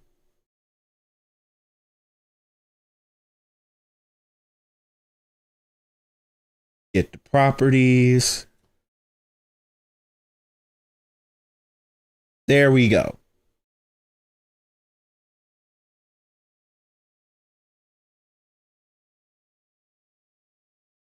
Okay, so we ran it to Chat GPT here. In gaming, so I asked it flat out, in gaming, double dipping is a criticism used when a publisher or developer charges players twice for the same content, access, value, or monetization opportunity, or stacks two monetization methods where players feel one payment should have covered the other. Almost like what I just said. A few common forms. Selling the same content twice. You bought characters, DLC in game A, and then in the sequel brings essentially the same material back as paid DLC, i.e. double dipping, you dipshits. You know what would be double dipping? Fucking Raw as DLC in Tekken 8 when he was in Tekken 7 as DLC. You want to know what would be double dipping? BT3 characters as DLC in Sparking Zero, which is advertised as the sequel for BT3. And guess what? That means you should not be charging DLC prices for what should be base game content. Full price game, aggressive microtransactions. You pay $70 up front, but major cosmetics, characters, progressions, or convenience systems are separately monetized. Oh, you mean like the DBZ sim mode, the RPG mode he keeps on glazing? Paid DLC battle pass. I don't think they've gotten to that unless, we could talk about the cosmetics, but I think that was covered under the last node here, right? Deluxe edition, additional DLC. Someone buys the expensive ultimate edition thinking they're covered. Then important content releases outside the included season pass. Oh, like what people are actually upset about with Sparking Neo? How that should have all been given to them in the season pass? Because that would count as double dipping. There's a term right up here, double dipping. So is the AI lying on you, Mike, and your little buddy down there? Did the AI lie? Because I don't think the computer, the AI, I don't think it has an incentive to lie on you, right? Remaster, re-release, subscription, additional prices. They are slightly different ways people use the phrase. You sold me this thing once. Now you're trying to basically selling the same thing again. Literal double dipping, monetization double dipping. You already monetized me through the one revenue model, and now you're layering yet another monetization system on top. For something like Dragon Ball Xenoverse, if your argument were you sold these characters as DLC in Xenoverse 2, then remove them from the Xenoverse 3 base roster so you can sell them back. It called it out. But what are they intending to do with Xenoverse 3? Take characters that were already in Xenoverse 2 and try to make them DLC, i.e. double dipping. It fits the term. So I'm right and you're wrong. Get fact checked live. I used the term properly and you didn't, you Dragon Ball Larper. Don't ever question my wisdom. Don't ever do that. Don't make that mistake again. Dragon Ball Larpers. You gotta be telling these people. Sometimes they try to front on you like you don't know, and it's them that they don't know. Like, well, what are we doing here? What are we doing? Anyway, let's get back to it. That's not, but no one has called it double dipping outside of what I just explained.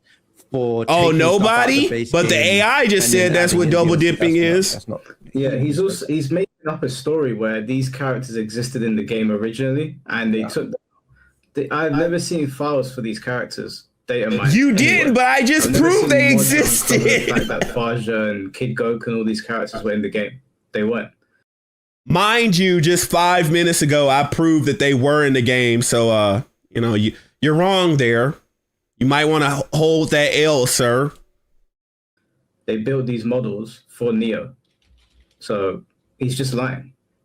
I'm lying. I want everyone to hold this. He said I'm lying. I just want, because if we ever touch on this subject again in the future, he said I was lying. But I want everyone to remember, I'm going to clip this section out. He said I'm lying to people, but just a few moments ago, I showed proof that I wasn't lying in both instances. So who's the yapper and who's the larper? You got debunked live. You and your friends got debunked live. Sparking Zero like that. He doesn't play the game. He doesn't know what he's on about. Yeah, I don't play Sparking Zero because when I say that you shouldn't support the greedy ass company and you shouldn't support crappy games, I stand 10 toes down. I said I wasn't going to get it, and I'm a man of my word. I said I wasn't getting it, and you didn't see me on it. Now, that doesn't take away my knowledge of the game, because guess what?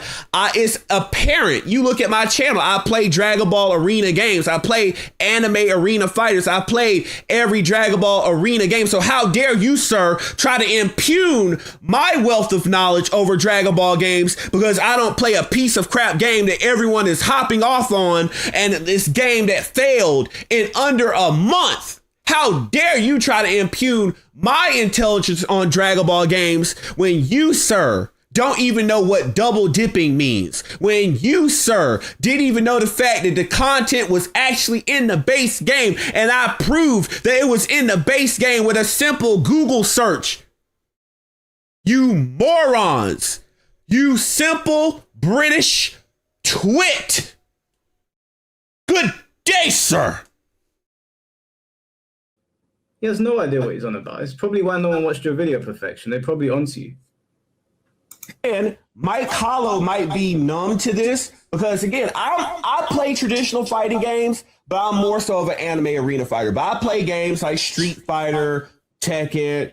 It's been a long time since I've touched a Mortal Kombat game because all the woke shit they've done is just not it, right? But he's desensitized to being scammed like that, because that's standard in traditional fighting games. So he's really desensitized to getting scammed. They're doing stuff like, for example, right? In Tekken 8, Fakum Ra is a DLC character. Now, you might be wondering where the scam is, right? Because he's just a DLC character. But then you have to remember that this character was also DLC in Tekken 7, where he was actually new. So that's... I don't know, is this guy like dumb? Does he not know that the character is still like a completely new model and there's a shit ton? He was the same thing. It is the same character, same fighting style. And again, as we just went over the definition, it would still count as the disgusting business practice of double dipping. You can't shake that. It's still double dipping. It's still a disgusting business practice. So you're the dumb one. Or you just like bending over for Capcom. You like bending over for Bandai Namco. You like bending over for whatever company in the FGC. That's what you'll do. But some people are not going to go there. They have integrity. They have dignity. They're not going to get scammed and taken advantage of because, well, it's Tekken. I gotta pay for it. Pay for a DLC. At least leave them out for a game. Again, I went over this earlier. At least they had some integrity to let the character miss a game or two before they try to make them DLC or a new returning character to like the new game. But when you got suckers like this that will let you get away with anything, I guess you rob them blind. Ton of like new animations and the heat stuff, all of the like even the jet kick shit changed, all of the hit effects, all of the collisions. He has to be. Wow, he's saying because they had to slightly acclimate him to the heat system in Tekken 8, he's a totally new character. It's still gonna be Muay Thai BJJ. He's still gonna fight like a Thai fighter, okay? Still gonna be the kickboxing. It's nothing different. Be completely built into the new game environment where he's at. You know, Finn, he's stupid. Okay, what he's done is he's seen the name Fakuran, he's seen Tekken 7, and he's seen DLC, and that's it. That he's a layer 1 person. Yeah. I don't know why he's called perfectionist. He should be called retard. This guy is so slow. It's unbelievable. Oh, so you're trying to call me retarded when you didn't even know what the term double dipping meant, good sir. You're the one that's a Larper. You're the one that's at layer 1. You didn't even know what double dipping meant, right? I just want to show some people something, right? He says that I don't play Tekken. I don't know all this stuff, right? I gotta keep on debunking people, right? Let me go ahead and open this up because some people act like they don't know. Right, let me open this up. Go ahead and make sure I got stuff covered up. All right, there we go. I play Tekken. You want the game progress? Is this because I don't do the story mode? I just go on, I whoop people's asses online. You see how Bob is free? That's because I have the season pack for Tekken 8 for the current DLC. You sitting up here talking like I'm not out here like just destroying people on these games. Like, bro, you not the only person in the FGC. How dare you try to discredit me? You Larper. But you like, he doesn't know, he's not out here, he just heard fucking Raw on Tekken and he just ran with it. Motherfucker, I play Tekken. Just because I don't sit up here and post about it 24/7 on my YouTube channel. If you had actually done your research, when did I upload Tekken? Oh, when I think I uploaded the last video was when Kunimitsu dropped. I played Kunimitsu. Before that, I played Miari. So I played Tekken. Guess what? Just because I don't upload it on the channel doesn't mean I don't play it. I play it in my free time. I don't upload it because guess what? I'm an anime arena fighter channel geared towards drag. So if Naruto was hot right now, you might be seeing some new Naruto Connections gameplay because a new character just dropped. But mainly what you are going to see on this channel is Dragon Ball games content. I played arena fighting games, anime arena fighters, but I'm on Tekken 2. I'm on Street Fighter 2.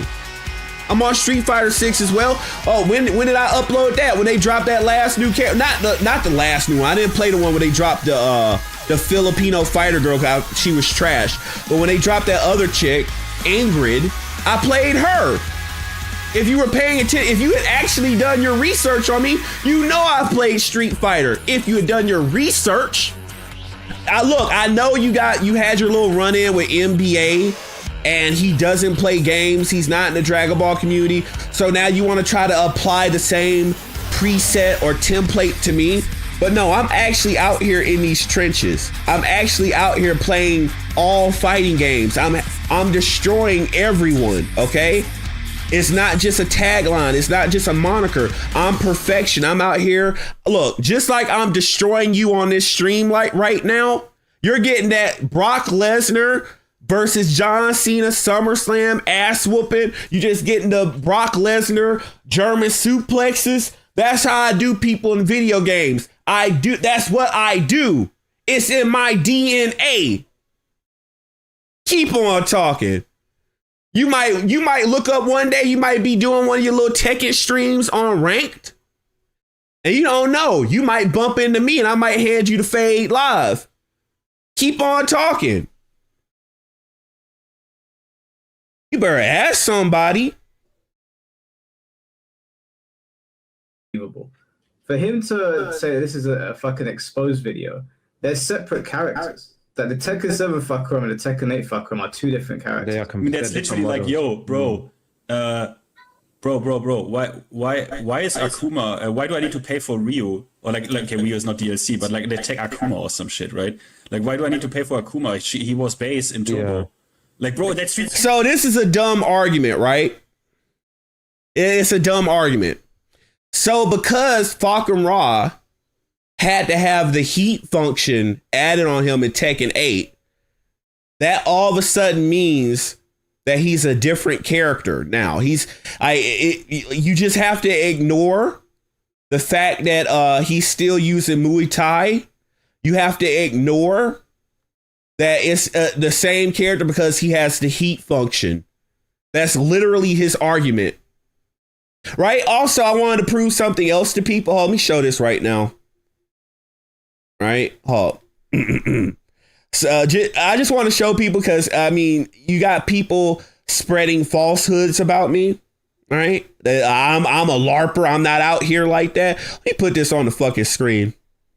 Get them told real quick. What do you see there?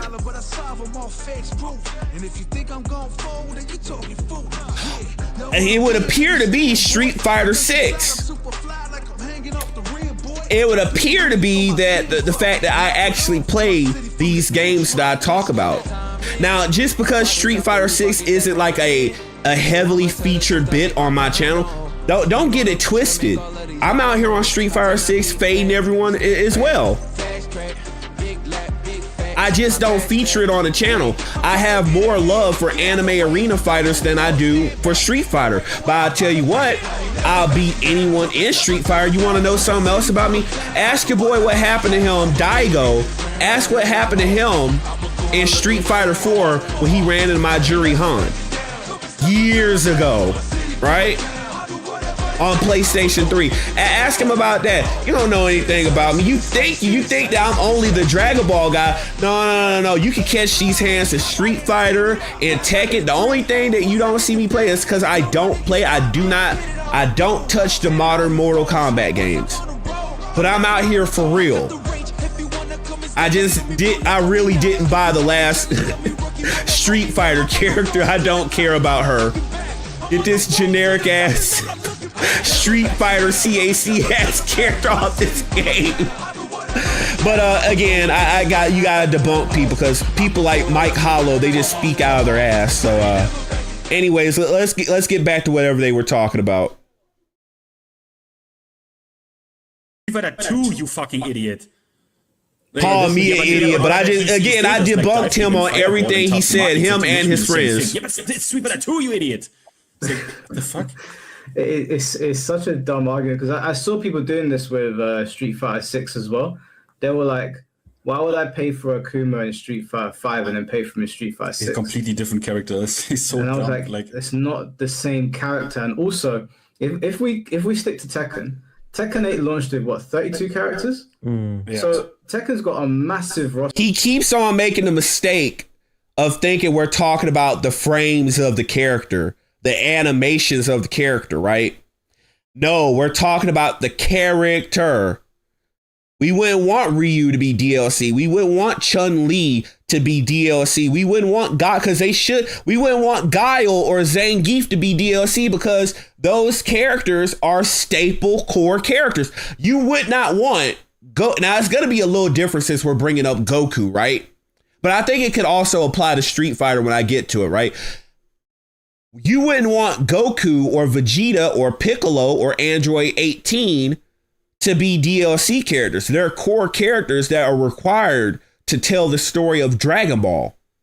Now, if Goku gets a new transformation and new super attacks or whatever that are associated with that form, can that then be DLC? Sure.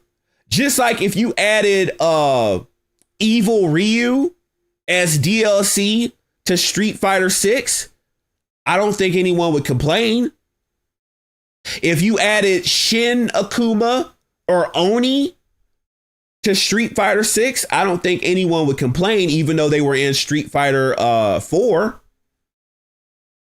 No one would complain at that point, but we shouldn't be making DLC out of basic characters in Dragon Ball. That's the argument. No one's talking about the frames or the animations or the moves. We're talking about what should be the bare minimum of a game. What we shouldn't be getting monetized on.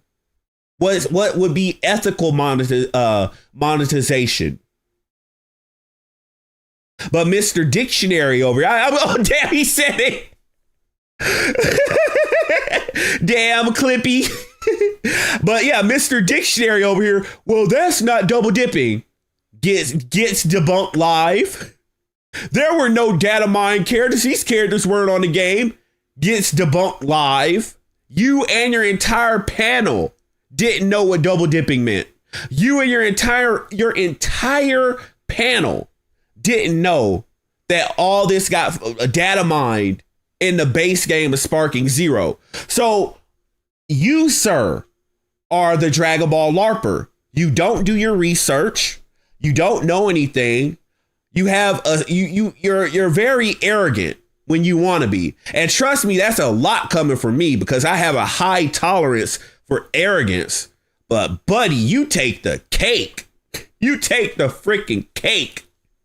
While we're on it right now, I go ahead and show this. I'm gonna go ahead and show this since people want to doubt. They want to doubt my fighting game pedigree, right? They want to doubt what I'm out here doing. I want you to take a look at that right there. We on Avatar. Come and get these elements, but you do your research, right? I'll slap any motherfucker with my morpher. Well, what you want to know about the real Green Ranger? You better ask somebody. I'm the head Grigger in charge. I got Rita on her back. Don't you ever the Naruto Storm series? What you want? Storm 2? Jins? What you want? Come get it. Like, talking about me and what I don't do and what I don't know. Bruh, these people talking out their ass, bruh. They don't know perfection is out here like that. And in, like Dale has said before, Tekken's an impossibly large game. Like it shouldn't even exist, right? Too much going on in that game to try and make a game like that from scratch. You need 30 years of just basically adding on to characters. Yeah. It's an insane game. Yeah, so with a game like that, you're going to have to resell DLC. Okay, so if you're talking about Street Fighter, whatever, that's whatever, but that does not go in Dragon Ball. That does not go in anime arena fighters, okay? They're not that complex. They're not that hard to make. And the complaint now is that the skill curve is finally gotten too thin. It's too weak. There is no skill curve. There's no ceiling, no floor, no anything. They're trying to push it to that cell phone tap degree, and people are no longer entertained. But again, that goes into the character design. As simplistic as they have made Sparking Zero, you cannot tell me it took that long to develop those characters. What I believe is that they had that stuff. We have proof. It was already on the disc. They take things out. But in general, when they come up with new games and they're telling people, oh, we took 5 years, we took 10 years, I have to call BS. I have to. These games are not that complex, especially with all the characters feeling like they don't feel like characters. They feel like alt skins. All the characters in Sparking Zero, when I look at gameplay of those characters, there are no differences. None. It's all the same. All the same. And guess what? I'm not the only one saying it. So it's me and thousands of other people saying the same thing. We can't all be wrong, Mike Hollow. You can't, your defense is gone. You can't do that anymore, buddy. You've been proven wrong. Because you can't expect the Tekken developers to release every single character that was in the previous game and then give you new characters on top of that. Because Tekken 7 ended with like 50 characters, right? Yeah, or that's close to 50. crazy. Jesus. Well, guess what? No one's saying that. No one's saying that. No one said that they had, because we understand a lot of those characters were guest characters like Negan, Akuma, Geese. Who else was guest? They, of course, they had the Final Fantasy. I think they had Clive. Wasn't Clive in there? Or Noctis. Noctis was in that one. Yeah. Noctis was in 7. No one's saying that all 50 are going to come back, right? And we, again, before they started getting just downright disgusting with their DLC practices, we knew that they were going to take some characters out, hold them out for a game or two, and they were going to pop back up in a future game. But now they've gotten just desperate because they don't have creativity to make new characters anymore that are new and intriguing and have some fun lore to them that will actually have a fan base behind them to keep people entertained. Now they're getting desperate where they have to make the same characters DLC in every game. And that's not working. That's not going to work. It might work for some of you that can't let it go. They're just going to sit there and no matter what they do to you, you're like the battered girlfriends. You guys make the FGC look like battered girls because everyone else in the greater gaming sphere, they look at you guys getting charged for the same thing over and over and over and over and over and over again. And they say, well, why are you not leaving? I love Tekken. I love Tekken. I have to. And it's like, wow. And then that's why they keep doing it to everyone else. Because they see that they can get you fools to be okay with whatever they do. And so they want to apply the same methods to the greater gaming sphere. Why do you think we're so upset with what's going on with GTA 6 right now? Not only do you have the digital thing going on right now, but they're trying to monetize the fuck out of everyone. It was already bad enough in GTA 5 with the shark cards, but now they want to go ahead and make you have a month-to-month subscription situation going on there. Bro, it's so much that I have. If I wanted to cover about that game, I could, but it's the same mechanism. Disgusting monetization practices and the idiots who enable them. If I wanted to change the name of this stream, that's what I would have to title it.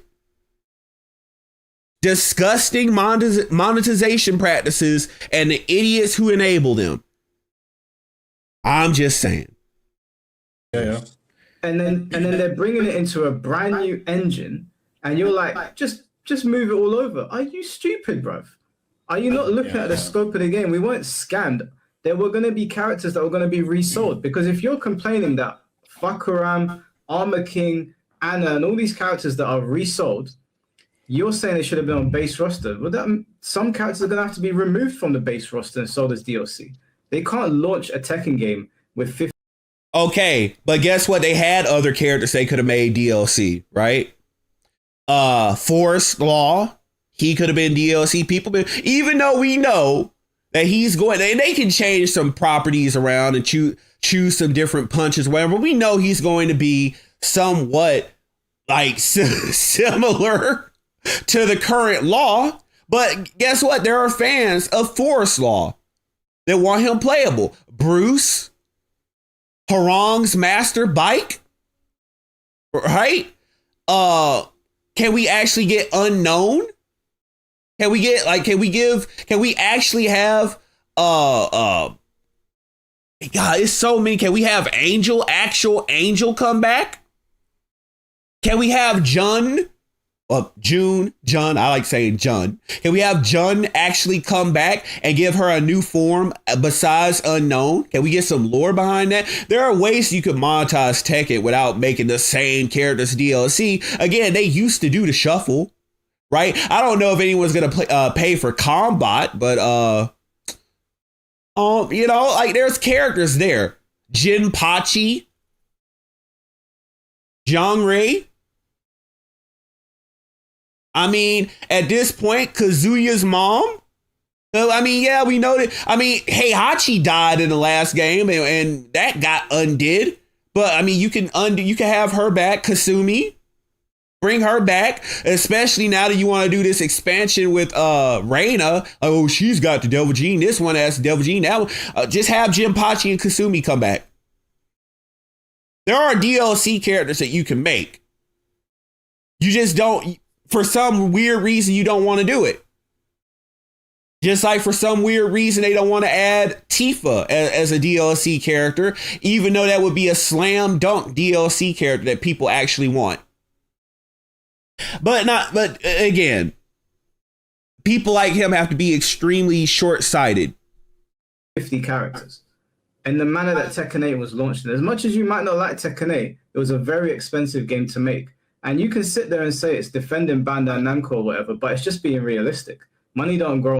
Mind you, Katsuhiro Harada, the father of Tekken, was so fed up with Bandai Namco's BS that he left his baby behind. He left Tekken behind. So while you're sitting up there, that's just how business is done.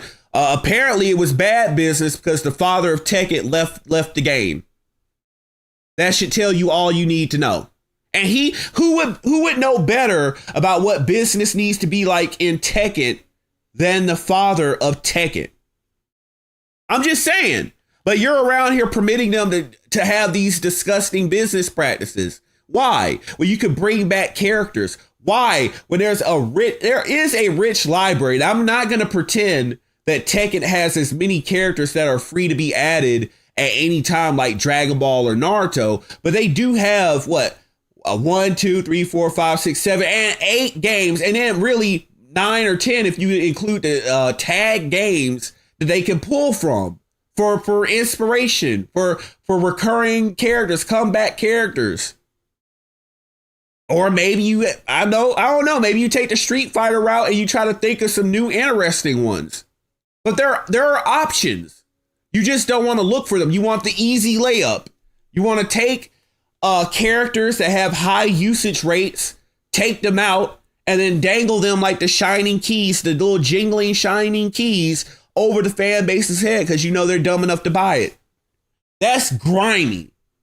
When you know you're taking out high usage rate characters and you're taking them out and reissuing them for an additional fee. But you try to call me the idiot when you're the one paying for that kind of highway robbery. Growing trees. Assets don't fly out the arse. And you don't just pay people with monopoly money. Word is out that Bandai Namco really isn't paying anyone. That's why they had the difficulties they had with Arxis, people not being paid or not being paid on time, and But again, allegedly, you do your research. Thing is that Perfection's not a little boy. Perfection's a grown man. He's just talking like one. This what? Who's talking like the little boy who didn't know what double dipping meant? Because I mean, do I need to pull up the description again? That came from the AI.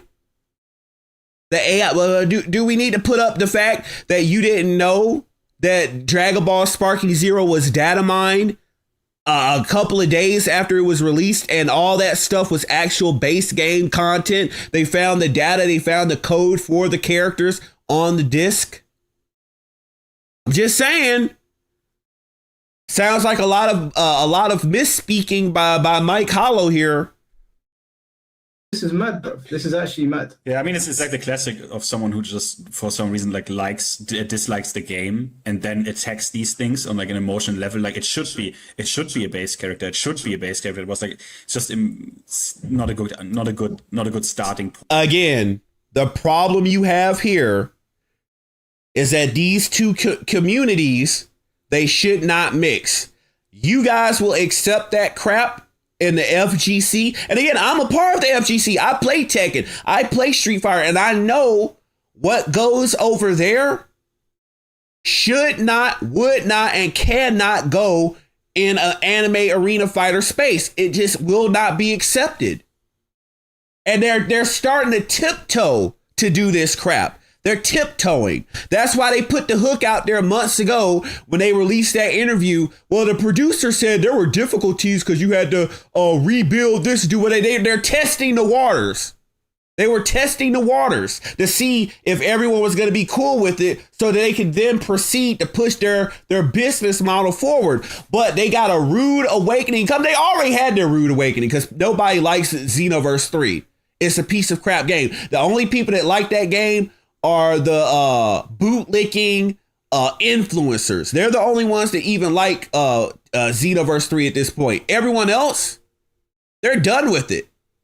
They're already done. They'll talk about a new scan coming out and how it has nothing on it. They'll talk about how the gameplay looks like crap. They'll talk about how they're already getting ready to cut the roster up. But everyone's over that game except the bootlicking bent knee influencer Bandai baby oil boys. Point, like if it's like clear where this is coming from. Yeah, I know what he's doing.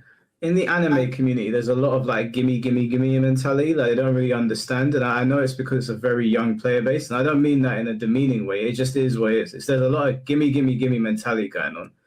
Oh, you mean like how the corporation has a gimme when it comes to my money? So then I can't have a gimme when I'm talking about content. You want more of my money? Give me the content I actually want. Quit trying to cut out bare minimum stuff. Give me the content I want. Right now, if they made Fasha DLC in Xenoverse 2, I'd pay for it. But if they're going to turn around and rip out, I don't know, Blue Evolution Vegeta, or if they're going to rip out Super Saiyan 4 Goku and make me pay for him again, hell yes, I'm going to be upset about it. Simple. And they don't understand, and he's just trying to appeal to them. He's just trying to appeal to them, and he's using my name to try and get. Notice that that's all they do to people who talk negatively about Bandai Namco. Anytime they're just haters, they're just doing. But again, that's the signs of a glazer. Mike Hollow, you are a glazer. That's the verdict for me. That's the judgment for me. You're a glazer. Have to say it because you're defending the $1 billion company. You're sitting up here. You act like you don't understand basic stuff, basic things. Well, you want them to give you good content for your money. That's essentially his argument. Man, you're wrong. You want them to give you good content for your money. Duh. Yes, I want new, interesting, engaging content. I don't want to have to pay for the same thing as DLC from game to game to game. I want new content. I want content that I haven't had in a while. Yes, go back to Rage and Blast 2 and give me the missing characters that you don't add every game. But also keep an eye out for characters that have never been in a game. Again, this is simple stuff. You're making it hard. You're making it hard to be understood. And I'm having a time figuring out whether you're ignorant or whether you're just grimy and you're trying to, again, I think you are. It's undoubtedly, you are bootlicking the $1 billion company. But I want to know, what's the mix here? Are you really full on just grimy defending the $1 billion company? Or are you actually that ignorant, that dense? Get that appeal. Yeah, this also happened with where I was super hard defended this with Resident Evil 4. The remake, where Separate Ways is DLC, the Ada Wong stuff. But the thing is, the Ada Wong stuff compared to the original, it's like so unique and they put so much effort in. Completely new soundtrack as well, new weapons, new terrains. She's using the grappling hook. It's like it was super good, right? And it's only $9.99. I was like, bro, you should be thankful that this shit is only $9.99. I know companies that would have ripped you 30 for this. And you know why we can say all this is bull crap, right? Because a lot of us remember back in the 2000s, right? When they had the Budokai Tenkaichi and the Budokai games, they did more in that little year that they had between games where they had to release something every year. They had more that was new in between those games. And thank God they didn't have the ability to do DLC back then. But guess what? At that time, the price point for games was a brand new game would run you like $50. At that time, I think it was either $39.99 or $49.99. That was the price for a brand new PlayStation 2 game, I think. And that's what they got. It was cool. It was okay. Nobody cared, and they could not monetize the hell out of it, but at least it was fair. And when you got that new sequel game, you felt like it was a step up, a couple of steps up. When you got Tenkaichi 2 after playing Tenkaichi 1, the roster was bigger. It wasn't even a question of it. Everyone that was in the previous game, they were in the game without you even having to think about it. They were in the game. The story mode felt like an upgrade. Even a soundtrack felt like an upgrade. Everything felt like it was on the upcome. Budokai 3 from Tenkaichi 2 or Tenkaichi 3 from Tenkaichi 2, it felt like a big upgrade. And it was even more so apparent between the regular Budokai games. Budokai 3 felt like a huge step up from 2 and 1. And you got more. You got more content for your money. Making these games online was the freaking mistake, because all it wasn't about connecting us as a community. It was about how much we could cut out and charge you. That's basic stuff. We're going to eventually get to the point where they cut Krillin out the game. And in order to get to have Goku go Super Saiyan on Namek, you're going to have to pay an extra $10 for the Krillin DLC and the Krillin episode where he dies against Frieza. It enables you to unlock Super Saiyan, or at least that variation of Super Saiyan from Namek. Watch, they won't stop until you tell them they have to stop. What, do you want to wait to the point where they're taking characters like, oh, you don't get Super Boo? Didn't they already do that with Xenoverse 2? We couldn't have Buhan.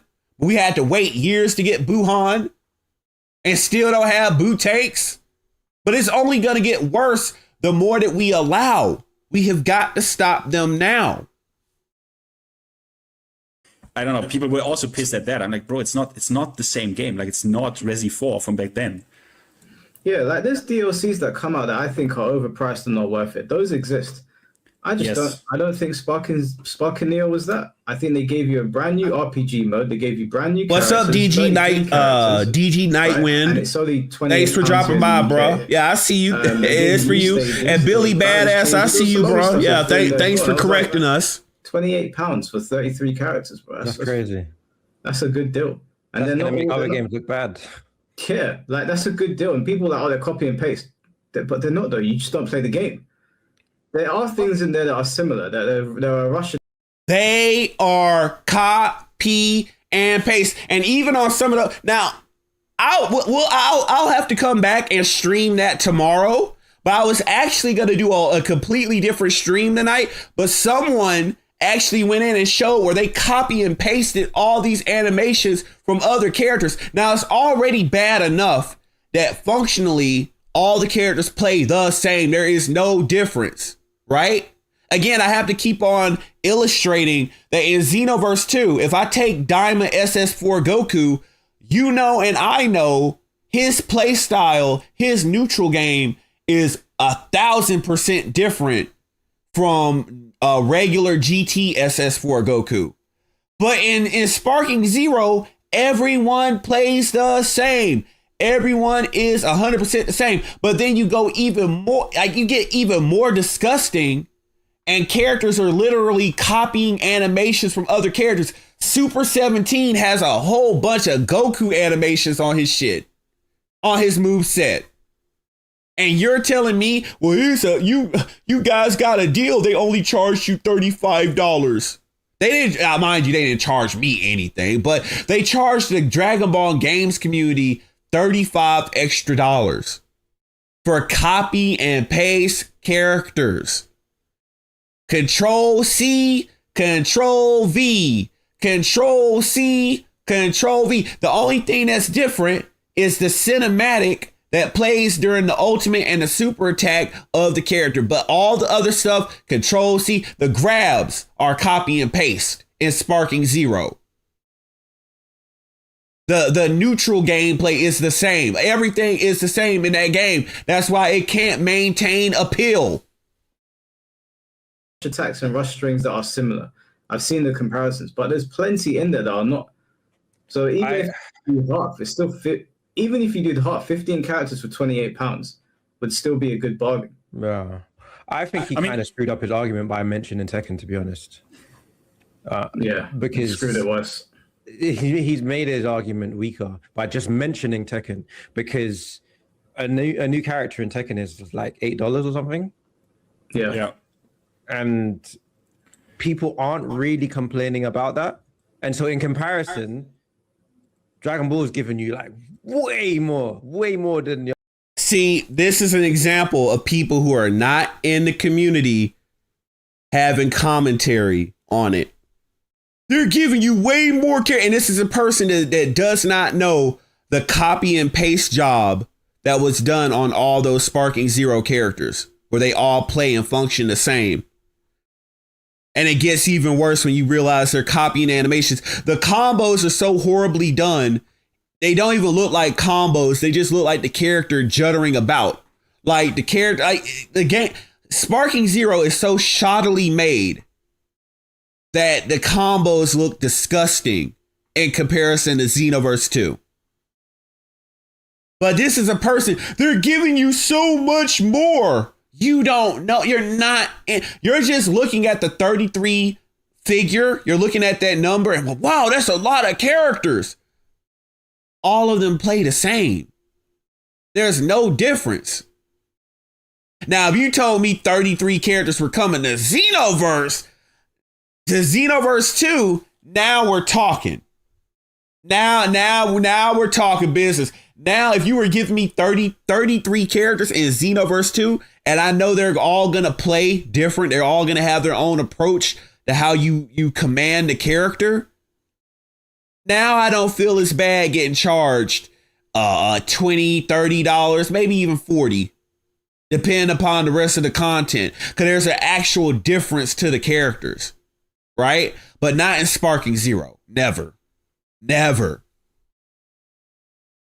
Yo, I don't even know what the ratio to dollar is per character, but it's an insane good deal if you compare it to pretty much any other fighting game that exists. It would be $1. It would be so it's $35 in the US. You're getting 33 characters, a new mode and new stages. So if you were being super generous, it'd be $1 a character. Yeah, that's mad.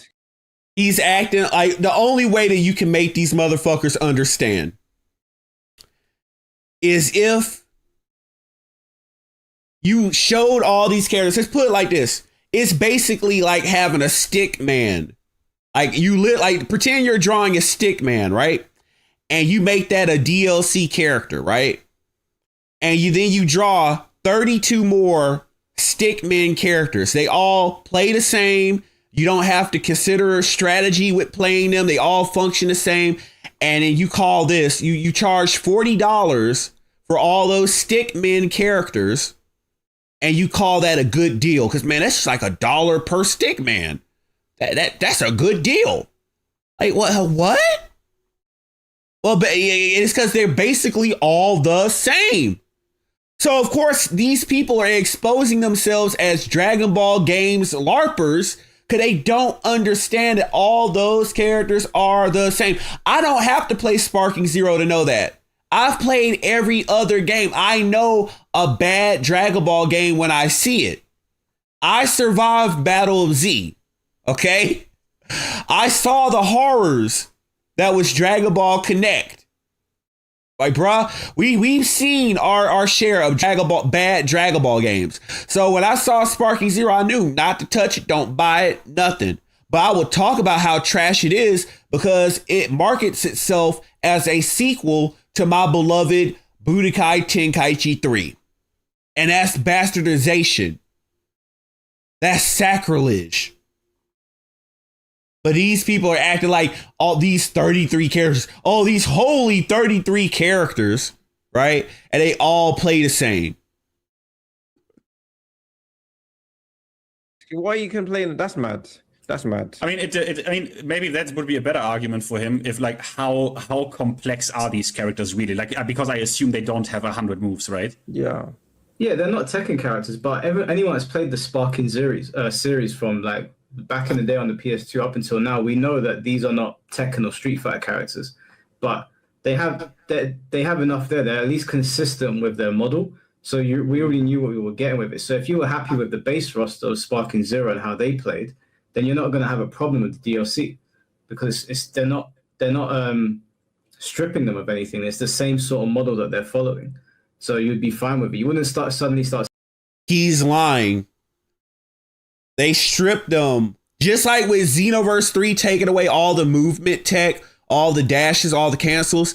It's the same thing that happened with Sparking Zero. They took away all the movement, all the sauce, all the player expression, all the dash cancels, dash and rise cancels, all the different stuff you could do in Tenkaichi 3. People were getting ready when we still thought that Sparking Zero was actually going to be a sequel to Tenkaichi 3. You remember, we all ran and got on whatever version of Tenkaichi 3 we could find, and we started training. We started getting our Tenkaichi 3 skills back, and then we saw that pathetic excuse for Sparking Zero gameplay and how they had butchered. They took out all the movement. It was nothing like Tenkaichi 3.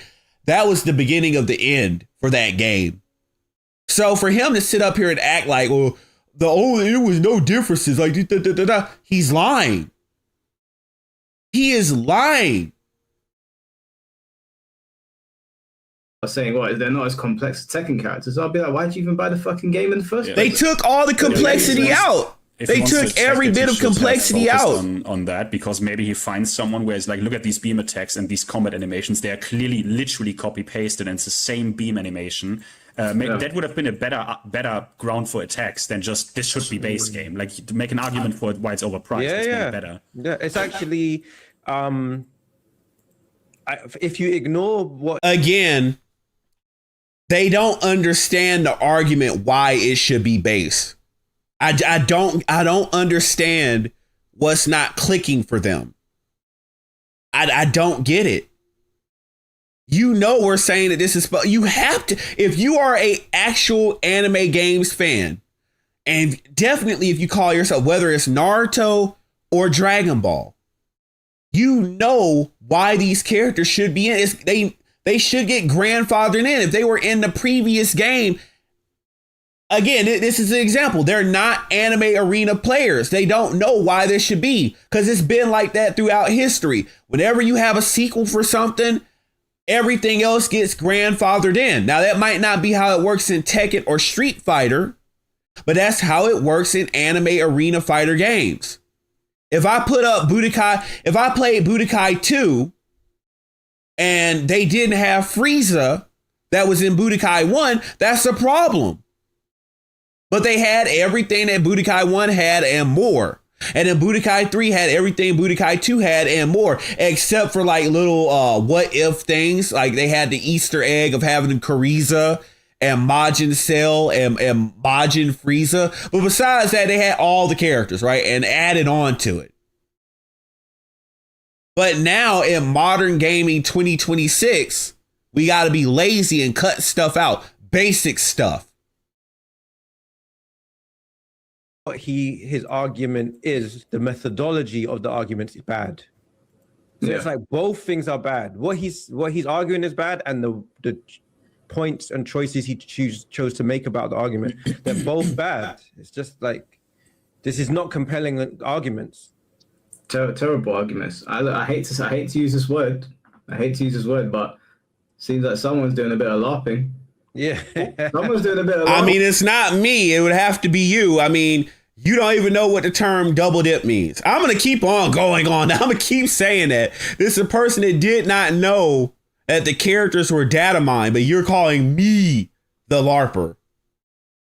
You don't know what the community deems as acceptable or not in the Dragon Ball games community, because you're an outsider.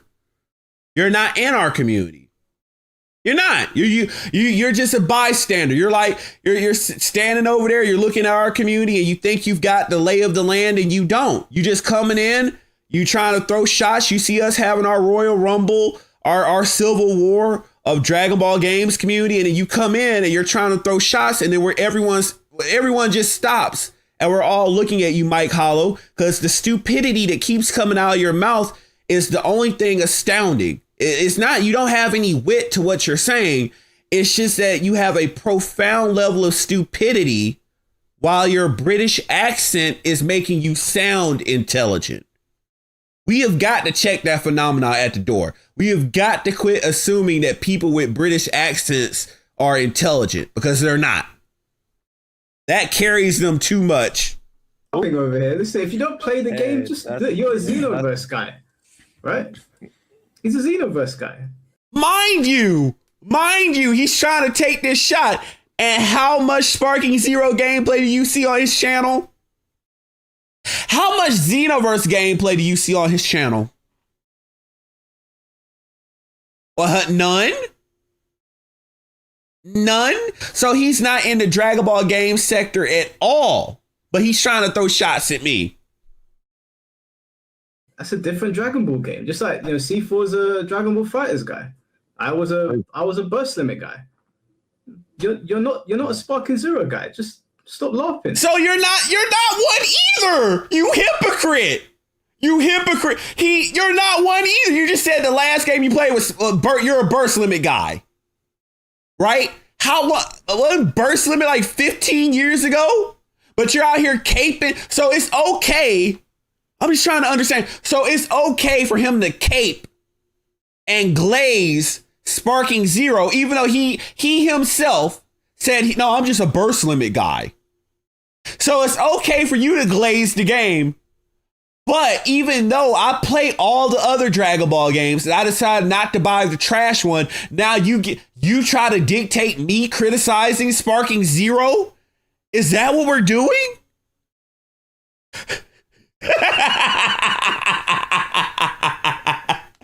Man, so he's a hypocrite.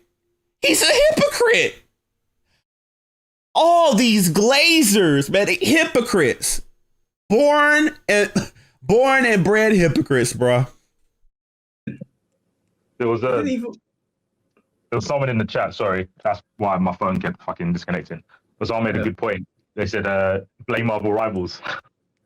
Marvel Rivals free to play, and you get a new character literally, every 2 months? Yeah, all the time. Even less than that, maybe. They don't do much, but yeah, you get a new one regular. Yeah, you don't have to pay. They don't do DLC. You just get the new character. It's mad. But isn't the game cosmetics? Yeah, isn't the game funded solely by its cosmetics?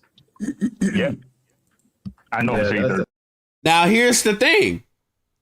Would anyone be upset if they did cosmetics for a Dragon Ball game? Like pure, just cosmetics, right? No. If you were to, no one complained when we had, even though it's Battle of Z, nobody complained when we had Sage Mode Goku. Sage Mode, no one complained with Sage Mode Super Saiyan Goku. In fact, we're saying no, add more.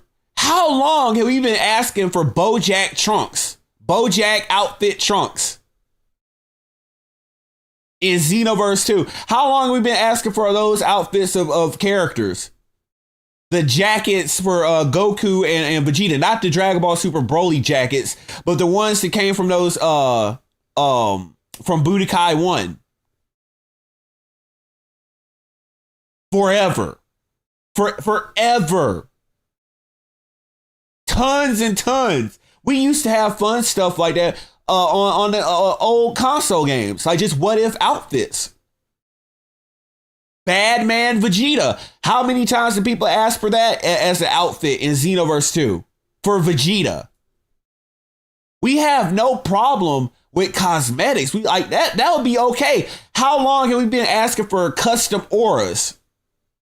And no, actual custom auras, not lobby custom auras. How long have we been asking for the ability to change our aura color and our super attack color via a custom aura feature? That's cosmetic. People, we were asking for that. Did we get it? No.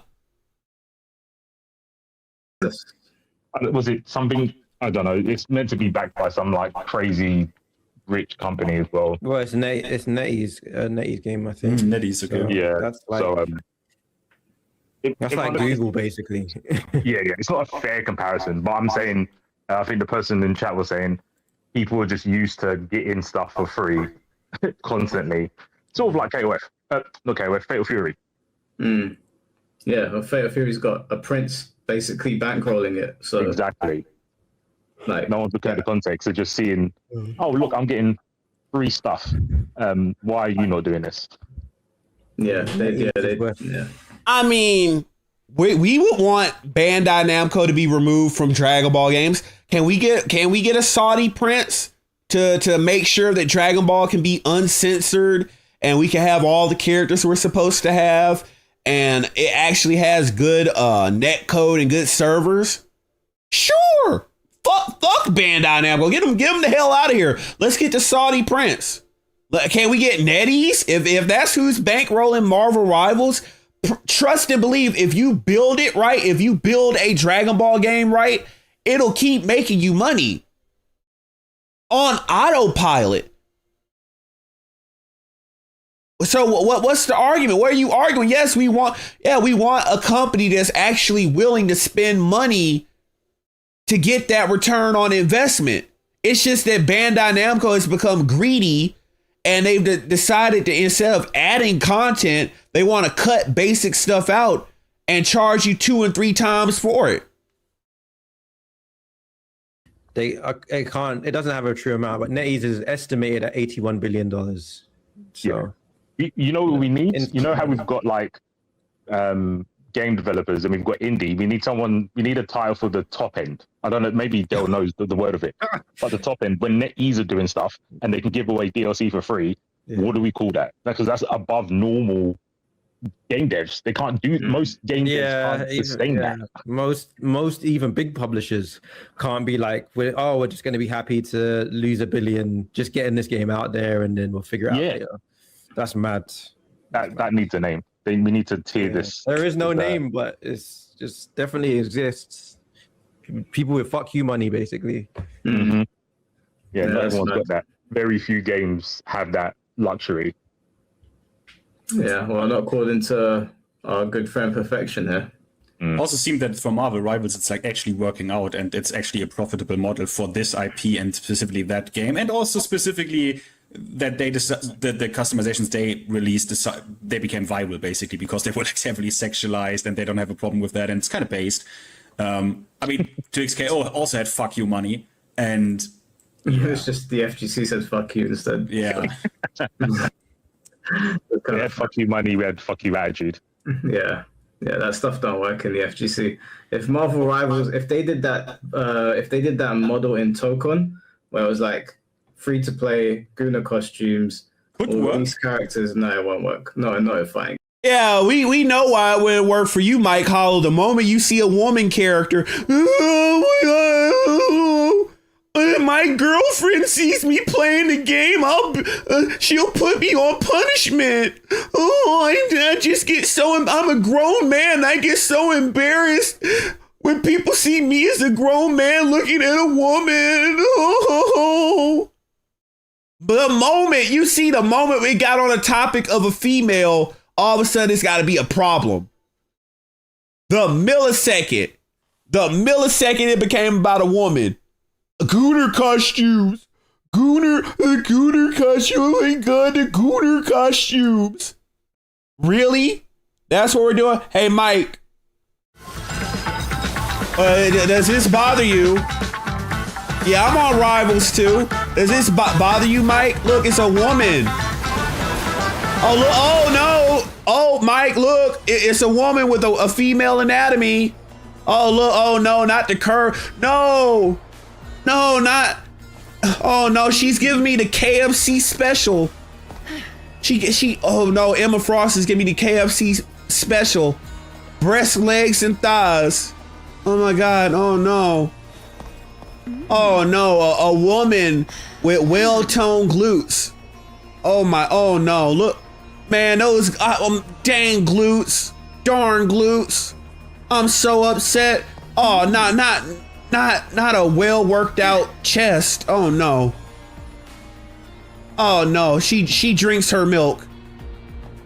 Oh no, she actually takes care of herself. Oh no, man, that's a problem. Bad Marvel Rivals, bad. That's a terrible game. Fan service game, darn fan service, bro. Uh-oh, not another one. Oh no, buddy. Oh no, we gotta complain. We don't want netties making fighting games. We all be upset. Keep those icky girls away from our boys club. No, we want to see. You know what? We know what Mike Hollow wants to see, bro. We already know. See, we peeped you, Mike Hollow. We know what you want to see, right? Hold it. Let's find. What does Mike Hollow want to see? This is what Mike Hollow wants to see right here. Hold on. Where is it? I don't have it. Oh, nope. Well, thankfully, I don't have it. I remember people were complaining about that swimsuit, but we know he wants to see big, sweaty men. No, he don't ever say, ew, keep those icky men away. See, Mike Hollow will be completely okay with that. That's what he wants to see. Is that what you want to see, Mike? That's what's going on. That's what's hot in the streets in the FGC. Every time we see a female character, we gonna complain. Oh, look at him. He's scared now. He cut off the stream. Look, it's a female character, Mike. Oh my God. Oh no, and she's jiggling. Realistically jiggling. You know, it's not like fighting games where we have to ignore the physics of women. You know, like we gotta ignore that the fat deposits on their body jiggle. You know what I'm saying? Oh, she's got glutes. Oh no, Mike. I guess you can't watch the stream. I guess your missus is gonna put you on timeout. She's gonna put you in the corner, turn the chair around, put you in the corner. Uh-oh, you're in trouble, Mike. Don't worry, Mike. Don't worry. We'll go ahead and turn it back so you don't get in trouble. I think I just made him have a fit. Marvel IP? Marvel IP? It won't work. It won't. It won't work. Yeah, it won't work. Not for him, It won't resonate. I think if it could, I also don't think it's going to work. But if it was going to work, unironically, I would say Marvel and Dragon Ball are the only IPs that could make it work. Yeah, maybe you could throw Naruto in there. Or maybe like not take not these like let's not breed this like in a laboratory where it's like we take a successful IP where it also could work is like with something that's like really cheap and niche and like developed by like 10 guys and just happened to take off. Like free to play, didn't think enough. They didn't want a super successful game, but it's just a super sick fighting game, and they just happened to put like some cosmetics in there to maybe pay the bills at some point and just takes off. You know, some random like lightning in the bottle moment. I could be wrong. Yeah. Someone in chat can fact check me, but I feel Skullgirls had free DLC, and they didn't even sell cosmetics. Wow. That does ring a bell. I do think Skullgirls did, but some of it was it all free? Didn't they do a Kickstarter to make some DLC though? They did do a Kickstarter, so I guess that kind of counters it. But when you got Skullgirls on Steam, you'd get the Skullgirls game, and then you'd get what was it called? Endless Beta. And the Endless Beta had, when they were making new DLCs, you could boot up that game and play the DLC for free. So yeah, on the main game, you had to pay for the DLC. But on the Endless Beta that you got for free, you could play online. So you basically got a version of Skullgirls where you could play the DLC as they're being made. So they had the sprites not colored in and stuff like that. And then when it was made, they just put it in the Endless Beta. So technically, you never had to pay for the DLC.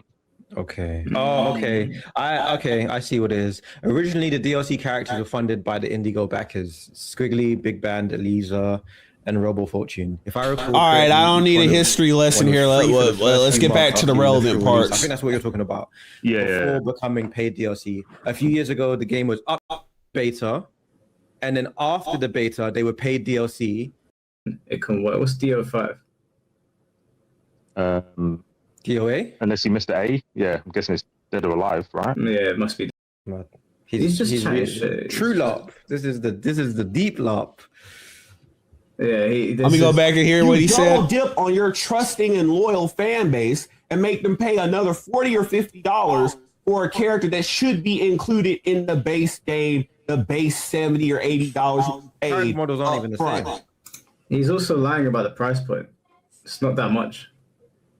Oh, did he say? Did he say it was more? I didn't even hear. What did he say? He said $40 or $50. Sparking Yeah. Neo's $35. Wow. Really? They didn't charge you an extra $5.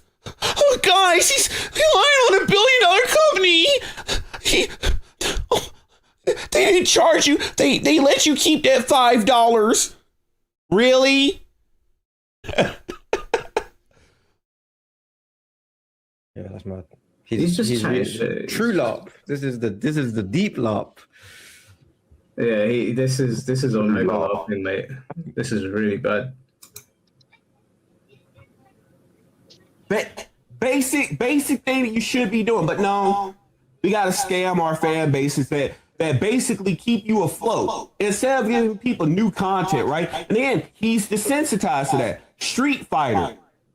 Bison was in Street Fighter 5. Oh, well, we took him out of the base game for Street Fighter 6, but we re-added him and we changed the story a bit to say that he's not really Bison, but he has the same moveset, fighting stance, and all that. But Well, is he we're gonna retarded? pretend like he's new. Say again. Is he fucking retarded? Like, we're gonna pretend he is new. Did you ever take a look at Bison's move lists and animations in Street Fighter? They completely God, redone the whole animation framework in RE. See, again, we've got to call them the ones who are retarded. Nobody's arguing the frames and the animations. Bison should be a core character in every base game. If it is a Street Fighter game, Bison should be there.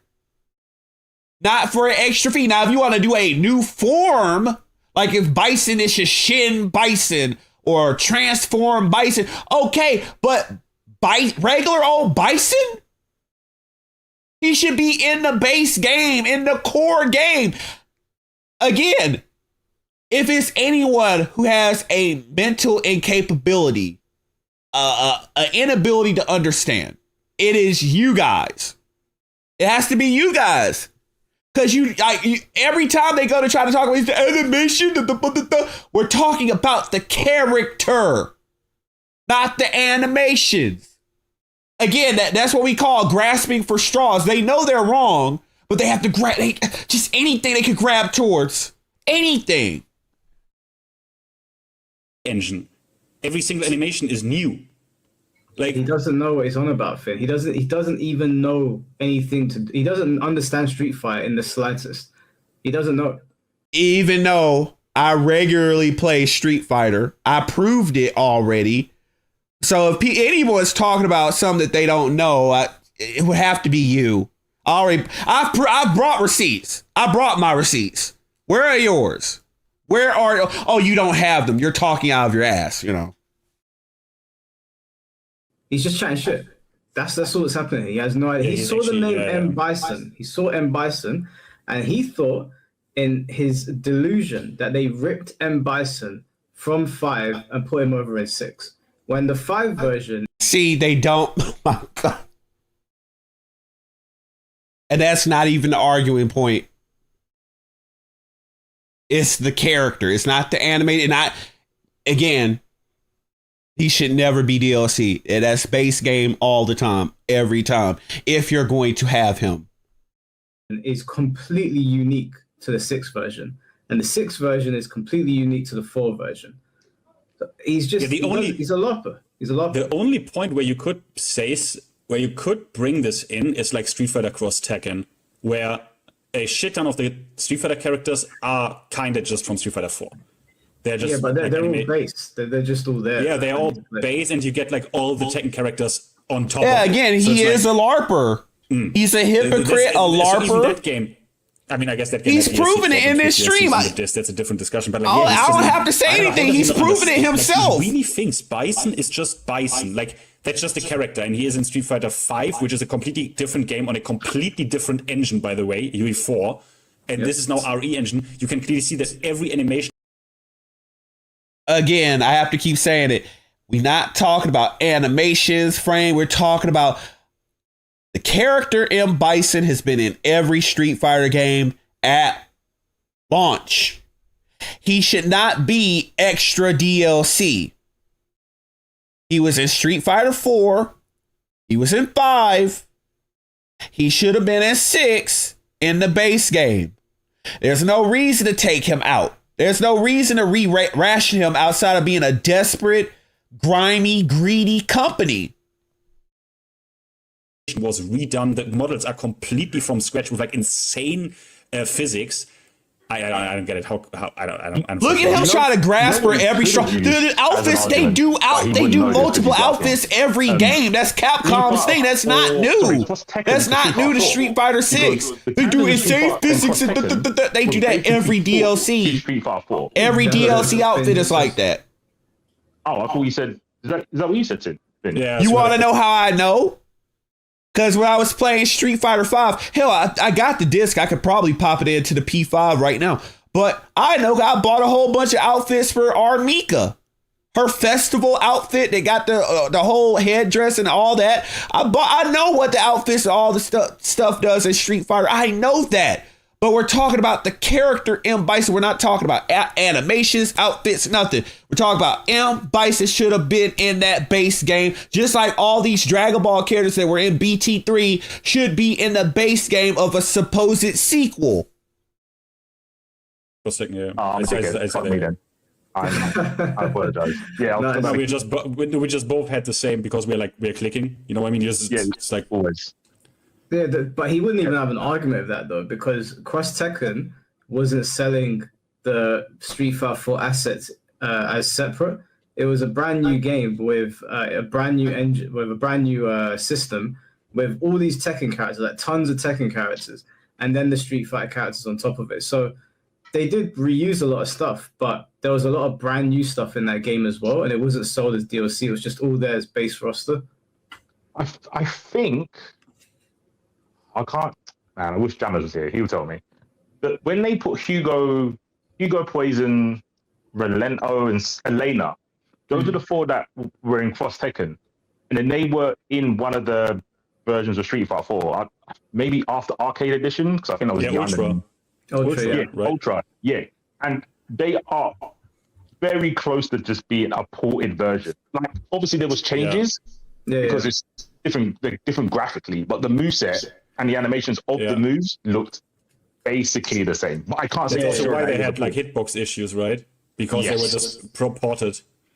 Yeah, you're right about it. But he wouldn't know that because he's a fucking Larper. Yeah, he doesn't. He said he's like, what? Oh, but I'm a Larper. But we've proven in this entire stream how little you know about me, about Dragon Ball games, about everything in this community. And what's bad is that even your circle jerk panel did not know. Now, again, I'm not going to disrespect the buddy down there that's supposed to be a game developer or whatnot. What's his name? Dale. I guess he walked into this, but Finn and Yapinator should know better. You should know better. You don't know anything about me or the Dragon Ball games community. You think you know, but you're an interloper. You're someone off to the side. You're just looking in. You're looking in on the Dragon Ball games, Royal Rumble. You're looking in on the Civil War, and you don't know anything. You need to just, if you're going to be a spectator, stay your ass in the spectator section. You don't know anything. Stay out of it. You, NBA, if you have not played Xenoverse, if you ain't played BT3, if you've not played Dragon Ball games within the last calendar year, stay your ass out of our war. Stay out of our conflict. Stay out of our vendetta. Stay out of our everything. This is our fight, our battle. You're just coming in here trying to have you're trying to have a seat at the table.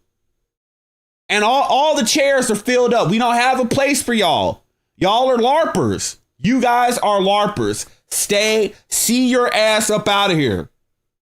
You not in this community. Stay in your lane.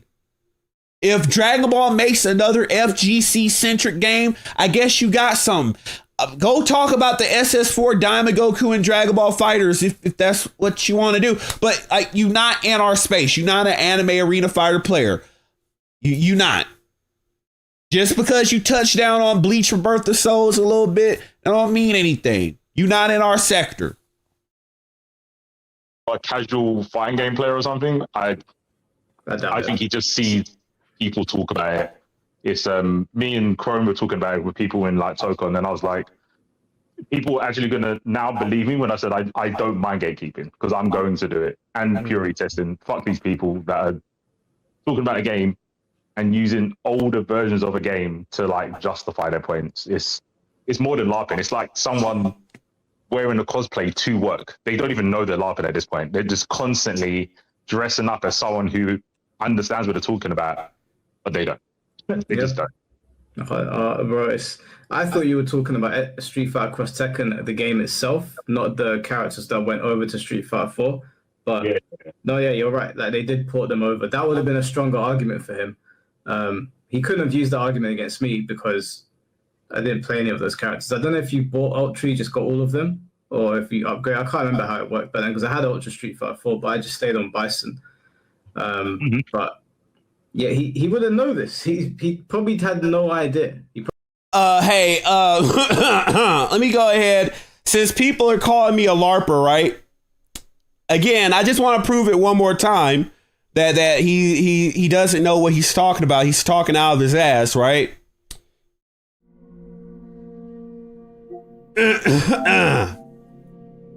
Well, what does this say? Street Fighter 5, right?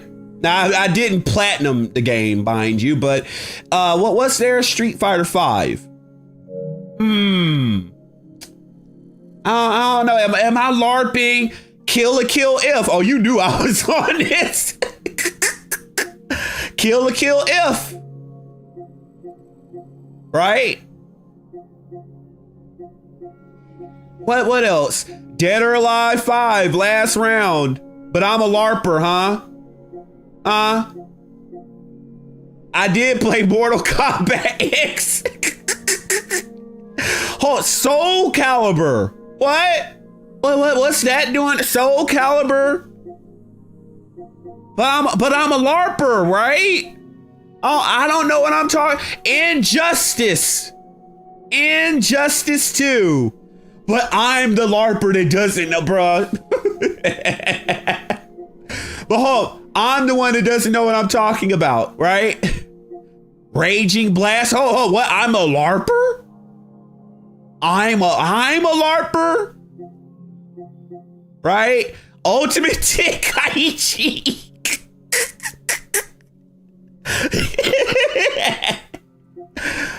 PS3 days, baby. Naruto Storm R. Battle of Z, there it goes. But Mike Hollow has the audacity to call me a LARPer.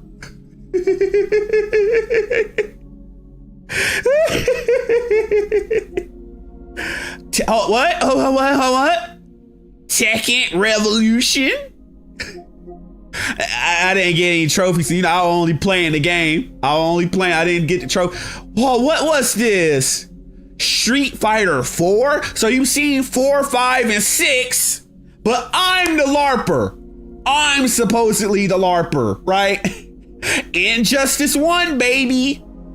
There goes Injustice 1. What's that? Oh, what? Wasn't I talking about this earlier? Ooh, what do you see, Ninja? Street Fighter Cross Tekken. Shut your ass up.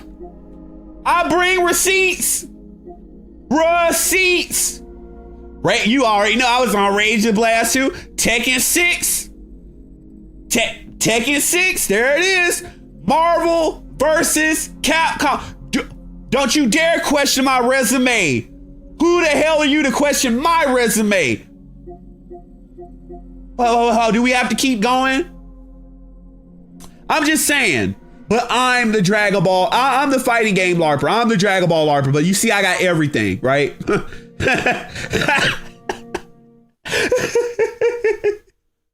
But I'm just again, I'm just showing you Mike Hollow does no research and doesn't know what the fuck he's talking about. I just have to call that out. Probably had no idea whatsoever. He'll pretend that he does now that he's heard. Hey, I'm pretending though, right? But I just showed If you proof. really want to tackle overpriced abundant DLC, go DOA6. Like easy. Like that's no one likes that, right? Yeah, That's we know he's overpriced gonna DLC, duck. We insanely all know. overpriced. I just showed proof. I guarantee you he'll never acknowledge any of that proof I just showed. I put this in my video, like this back then when we talked about the craziest thing. $25 DOA6 asked of you for a copy pasted bikini bundle for like only the female characters. $25 in like 2020. And in Namco, in Tekken 8, where people complained over the bikini DLC in Tekken 8, that was $4. And you got different bikinis, slightly different bikinis for every character, $4 versus $25, bro. That's where you can go for like overpriced DLC. Mm-hmm. It's so funny how the sentiment of the game affects how people receive the prize too. Yeah. I feel like everyone was talking about Tekken DLC, like, oh, we need more outfits, costumes, which is fine. You might feel that way, but then I didn't really see people like give Tekken their props too much, that you can get all the music from all the previous Tekkens for free, and with Street Fighter you have to pay. Yeah. Like, and I'm like, I feel like that's a little bit worse. Like, you're 100%. The Street Fighter jukebox is a joke. I saw it. I was like, But nah, you bro. pay with free currency though. You don't buy it. Oh, okay. I didn't realize. Oh, you don't pay with actual money.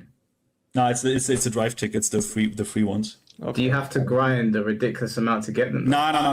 I literally logged in like, and I could buy like 5, 6, 7, and a stage. I could, because Street Fighter also sells you the stage for the free to play currency, which So also what's the point then? some people didn't know that, like what Dell said. Like some people didn't know. I didn't know. So Dell, for example, Dell didn't know, but there are people going around making these. All right, we can arguments, and they skip have this. Never played the game, so they don't know. So they just they just say like, oh, you have to buy it. I had this multiple times where people said the stages are not free in Street Fighter. They are free. Like it's literally free to play currency. But people used to say to me the characters in Street Fighter 5 Get a decent amount, and it's just to make you obviously to bind you to the game, to log in to collect your daily drive tickets and shit like this, and your weekly drive tickets and stuff. It's not really. It's not like you don't get anything, and we need to play for half a year to get one sound pack. Like it's not like that. Yeah. I think it's a fine game's way of. Sorry, Mike. No, it's alright. I was gonna say, I think it's like the fighting game way of making you do like. Hello? He cut out. You cut out. Another costume or another stage, or I'm not doing it. Music, I'm not defending that, or stages, I'm not defending that.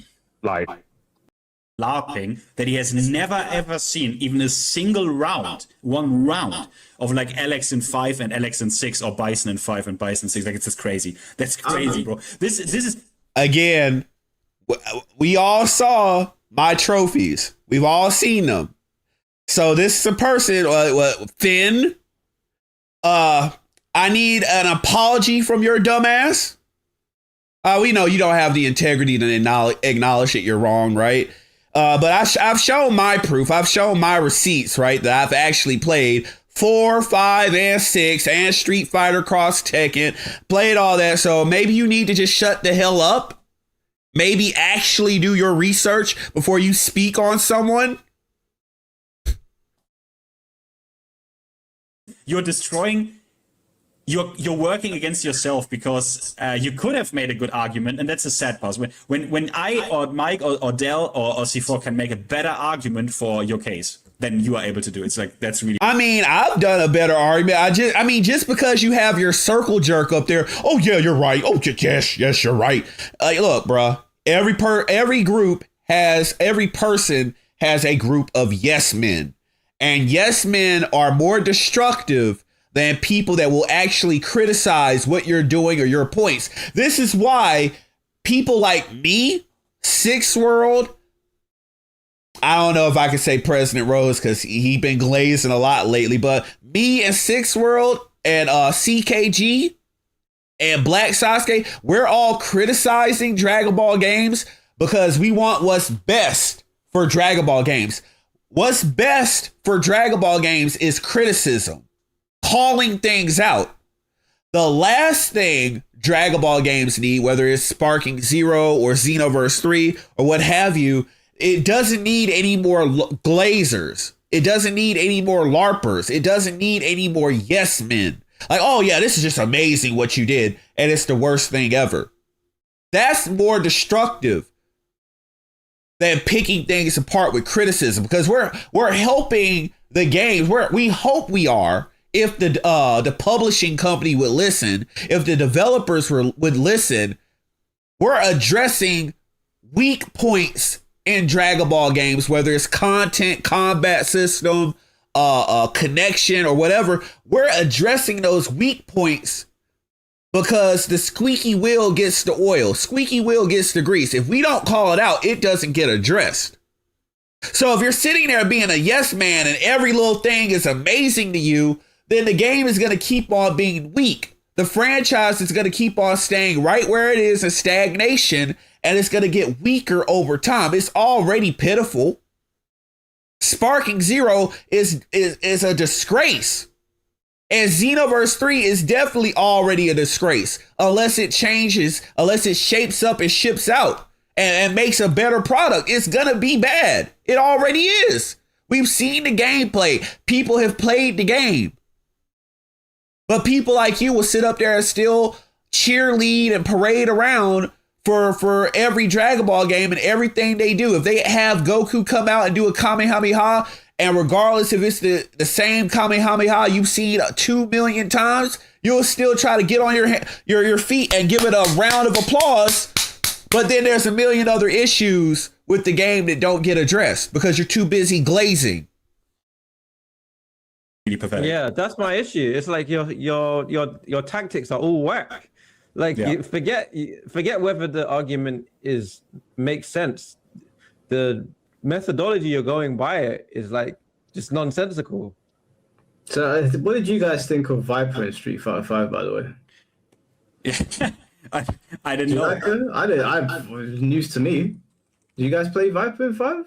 No, she's not in. I thought she looked cool in 4. I remember she looked really cool in 4, but I didn't even remember. I think she's. Oh wow! Because I forgot that Viper wasn't in 5. I was thinking of Laura, right? But then Viper there, to me, like the whole electricity thing made them similar. But of course, he got picked that apart. But guess what? It doesn't change the fact I showed proof that I actually played 4, 5, 6 Street Fighter Cross. I played all that. So whatever you try to do, it's kind of falling flat. But go ahead and grasp at that straw. But I think she exists in the game in some form for sure. I don't know if she's playable. Yeah, I think she's just artwork, or like in the story she's mentioned, or like whatever, but she's not. But okay, he said I'm not sure if she's in the game, fine. But like the point is, the character that takes Street Fighter 4 Viper, she's completely different. Like bro, this is so dumb. Like everything is new. Every move has a completely new animation. This is so dumb. You know what the worst? But we're not arguing. He didn't even make the sound. We're not arguing animations. Yeah, Viper was in Street Fighter 4, then in Marvel 3, then the Street Fighter 6. And he could have said that they ported from 4 to Marvel, which they didn't. But I didn't say they ported. Someone you can't even make the bad argument. Again, I hope that all of you see the technique. Again, when they don't have an argument, they try to manipulate a technicality. I said, well, look, this character should be here.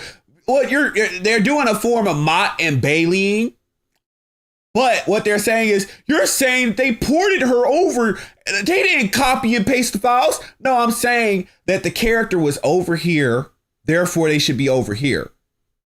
It's so stupid and bad faith that they would be doing that. I just don't get it. Are you that desperate to have a point? She's not playable in 5. I was being sarcastic. I think. I didn't even realize that. Like, I just. Oh God, they're so stupid. They can't tell when each other is trying to be sarcastic. He didn't even make the bad argument. He just made the wrong one. He's an Omega Larper, bro. You can just pause and Google. Like, he's not even on. Again, supposedly I'm an Omega Larper, but I show up my trophies proving I'm in those communities. Sure, buddy. On camera, you could just Yo, pause it. please. You know what, bro? Content creators that aren't even fact checked they are you can't trust them. You actually can't trust them. I mean, trust. Meanwhile, I fact checked them at every point they tried to make against me. I fact checked them, and they were wrong about everything. They were wrong about my presence in fighting games. They were wrong about the data mine and about the characters being in Sparking Zero, right? They've been wrong about every single thing they've said in this stream. Every single thing. I just want to point that out. Oh, you can click, edit, cut, and still gets information wrong. How? Why? I don't know. I'm trying to ask you guys the same thing. How do you get everything wrong about my video and about me? Yeah, there's like this. This is also so weak because what he's talking about right now doesn't even do anything to like serve his argument. He just wants to say, "Oh yeah, Mike Hollow, who is like a cocksucker for yada yada and likes DLC, right?" And it's like it's dumb because the best thing he could have stayed with, because the best out of all of those is Tekken, because 70%, 75%, sometimes 80% of the whole animations is the same time animation. The argument was right there. They could have done that, but even then, right? Completely new model. We are doing this in a completely different engine, as you said, Del. We need to literally test all of the fucking interactions, because if this again, I think this is autism on display with this guy. Like, nobody said that the animations weren't different or whatever. We are talking about the characters. The characters. Nobody was arguing. We said that the Sparking Zero characters were no different, but now you're trying to carry, like, he's trying to carry the fact that I said the Sparking Zero characters are no different from each other. And now what he's done, he's tried to apply that erroneously to everything else. He's trying to say, well, Perfection said all the Street Fighter characters are the same. No, I didn't, you fucking liar. I didn't say the Tekken characters are all the same. I said that the Sparking Zero characters are all the same. So you're arguing in bad faith. So if anyone or any side in any of this was LARPing, it was you. I brought receipts to prove that all of you were wrong. And that's just what it is. You didn't even know, you idiots. You jackasses of the grandest caliber did not even know what double dipping meant. I had to sit you down and get the AI to explain to you what double dipping is, because you didn't understand. Breaks, like imagine actually, I hate Namco for certain things, right? But when it comes to their testing, the fact that they did season 2 and we only had one like real unblockable on Paul, that's crazy good work for the testing team. Mind you, when they were making Tekken 8 drama videos earlier this year, either earlier this year or late last year, they were pointing out how they obviously didn't test anything. There were, like, when they went to do the heat nerf, there were still exploits on it, or what they deemed to be exploits on it, and they were chewing Bandai Namco out, right? But obviously now, since they have to try to have a point to argue against me, they're just going to pretend like that phenomena didn't happen. Again, a bunch of bad faith clowns, bro. Sorry. Again, I don't do ad hominem attacks, but there's a lot of LARPing going on their side of the field. Just got to say that. Like, we have to be real about this. Like, looking back at this and to see that we only have one basically completely fucked up, unblockable interaction is crazy in a game like Tekken, actually, that they managed to do this. Impressive.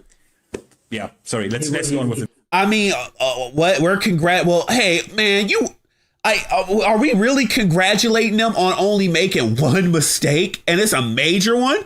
I hope. It's like if you're a driving instructor, well, you only ran over one person, so, you know, I'm going to go ahead and pass you. Like, he's that desperate to glaze the company. Well, you know, the last patch they did, they only made one mistake. Motherfucker, they're $1 billion company. They shouldn't have any mistakes. Any. Especially major. Like you said it yourself. It was one major mistake. You don't congratulate them for making. Well, you only made one critical error. What? Bruh. You like one of those parents that will congratulate your kid on making a D? Well, at least you passed. Like, nah, we do straight A's around here. You know what I'm saying? The video. He wouldn't know that, bro. He doesn't play fighting games. Hey, Next game. again, I've proven them wrong multiple times during this stream. He doesn't play fighting games. Plays Street Fighter 6, 5, 4, Cross Tekken 6. Also played 4, but 4, 5, 6, 7, 8, and showed proof, right? Showed my trophies. But yeah, we're just gonna say that someone doesn't play fighting games, right? So again, I would not trust his parameters for what would be considered fair and ethical business practices on DLC monetization of any games when his community, the fighting game community, was the beta test for how far they could get away with scamming loyal customers with like grimy, disgusting DLC practices. And again, I'm in the fighting games community, but you know I'm more heavy into anime fighters, anime arena fighters. But again, it's just showing you how he's been desensitized and conditioned to accept those disgusting business practices. The game launched with 182 characters, and then over the course of the year, they added characters to the game, bumping up the roster to 200. Now, you might not have liked what is in the Ultimate Edition, but unlike other games, you were told exactly what is going to be in there. So why would you complain and say that it needs to be in the Ultimate Edition? Because some people were dumb enough to... Oh, yeah. I don't know. I don't know if he's on the pay. I don't know if he's on the payroll. I don't know that yet, but I wouldn't be surprised if I found that out because from what I remember, didn't he say that one of his buddies was like a commentator or something? It was either Finn or one of them is supposed to be like a commentator. So they do have some kind of association to these corpos, right? He is like he does come off as the $1 billion bootlicker meme. Like, you leave that $1 billion company alone. Don't you know they have to make money? Ultimate Edition, $50 content that, yet again, should have been in the base game of that garbage ass game. What he just said made no sense whatsoever. I guess it wouldn't. You keep on paying for garbage DLC. I guess you don't want it to make sense. Sound like it made no sense. You know, when we had that talk with Sixworld and Rose said something that made my brain freeze for like 5 seconds because I was like, oh, we've got two different values. It's not just like perfection on this, right? Some anime players think if you've given us a character once, we should never have to pay for him again. Yeah, I think that's what he's coming at it from. That's he's what like, they believe. if you've given it, so in the Street Fighter thing, if you've given us Honda in Street Fighter 2, I should never have to pay for Honda ever again. You can't make him DLC. He's base roster or he's not in the game. I mean, that's how it's supposed to work. There's no reason. Again, they only started doing that because they tested you the first time and you let it slide. Unless they just skip the character for a couple of games, and again, they used to do this. If they skip a character for a couple of games and then they want to make them DLC, let's say that E Honda wasn't in like 2 or 3 games, and then all of a sudden they want to make him DLC. Okay, fine, right? At least that's an actual returning character, right? But when I look up to the last game, like with Falcon Raw, and you were DLC, then you should not be DLC now. I don't care how you try to justify it. And especially, again, in Dragon Ball games, that shows that they don't know how things are supposed to work over here. And we're trying to stop them now before these companies get comfortable trying to do that to us. We're trying to stop them now before they even get it crunk. You're not finna come all over here and try to charge me for basic stuff. If you want to bring some new characters I didn't see in the last game and they're new, okay, cool. But you're not finna take out what happens when they take out Super Saiyan 3 Goku? They say, you know what? We got away with this. Let's go ahead and take Super Saiyan 3 Goku out the game. And we'll charge an extra $20 for him. And we'll make up an excuse. Oh, well, it was so complicated making this character that we just had to cut them out the game and charge you $20. That's what these ass clowns want to happen to our community. I think that's how they look at it. These people would have died in the Super Nintendo era, where they just kept on giving you Street Fighter 2 with completely slight different versions, and there's Turbo, and then there's one with that. Yeah. Like, Thanks for dropping by, Clippy. Take care of yourself, bro. It's just dumb. This is so They dumb. don't look at the character like model or anything. They look at the name and they go, I'm not paying for the same name twice. Yeah, that's what I was saying about Bison. Like, he doesn't know anything about Bison. He just Yeah, I don't know anything about bro. If you don't shut the hell up. Again, we've already proven that he's an idiot. Like, I've already shown the fact I played pretty much every Street Fighter game, every Tekken game of the modern era. So, he definitely doesn't know what the hell he's talking about. saw the name and he was like, "Why am I paying for this?" He was in the last game. Yeah, There's such surface level arguments that whenever I hear them, I'm like, And again, just because we go like, I'm not gonna pay, you're not gonna charge me for Super Saiyan 4 Goku. Look, like if we go from Xenoverse 2, right? And we have the as they call it, the dipped in oil graphics. I don't care if you switch to cell shaded anime cartoony candy color saturation graphics. I don't care if you switch to that. Super Saiyan 4 Goku should still be in the base game if you cover GT. Period. like in my mind, I'm like, should I even bother entertaining this? Is there even a point? Because you're just gonna go in circles. You're like circling the drain with these people. This is.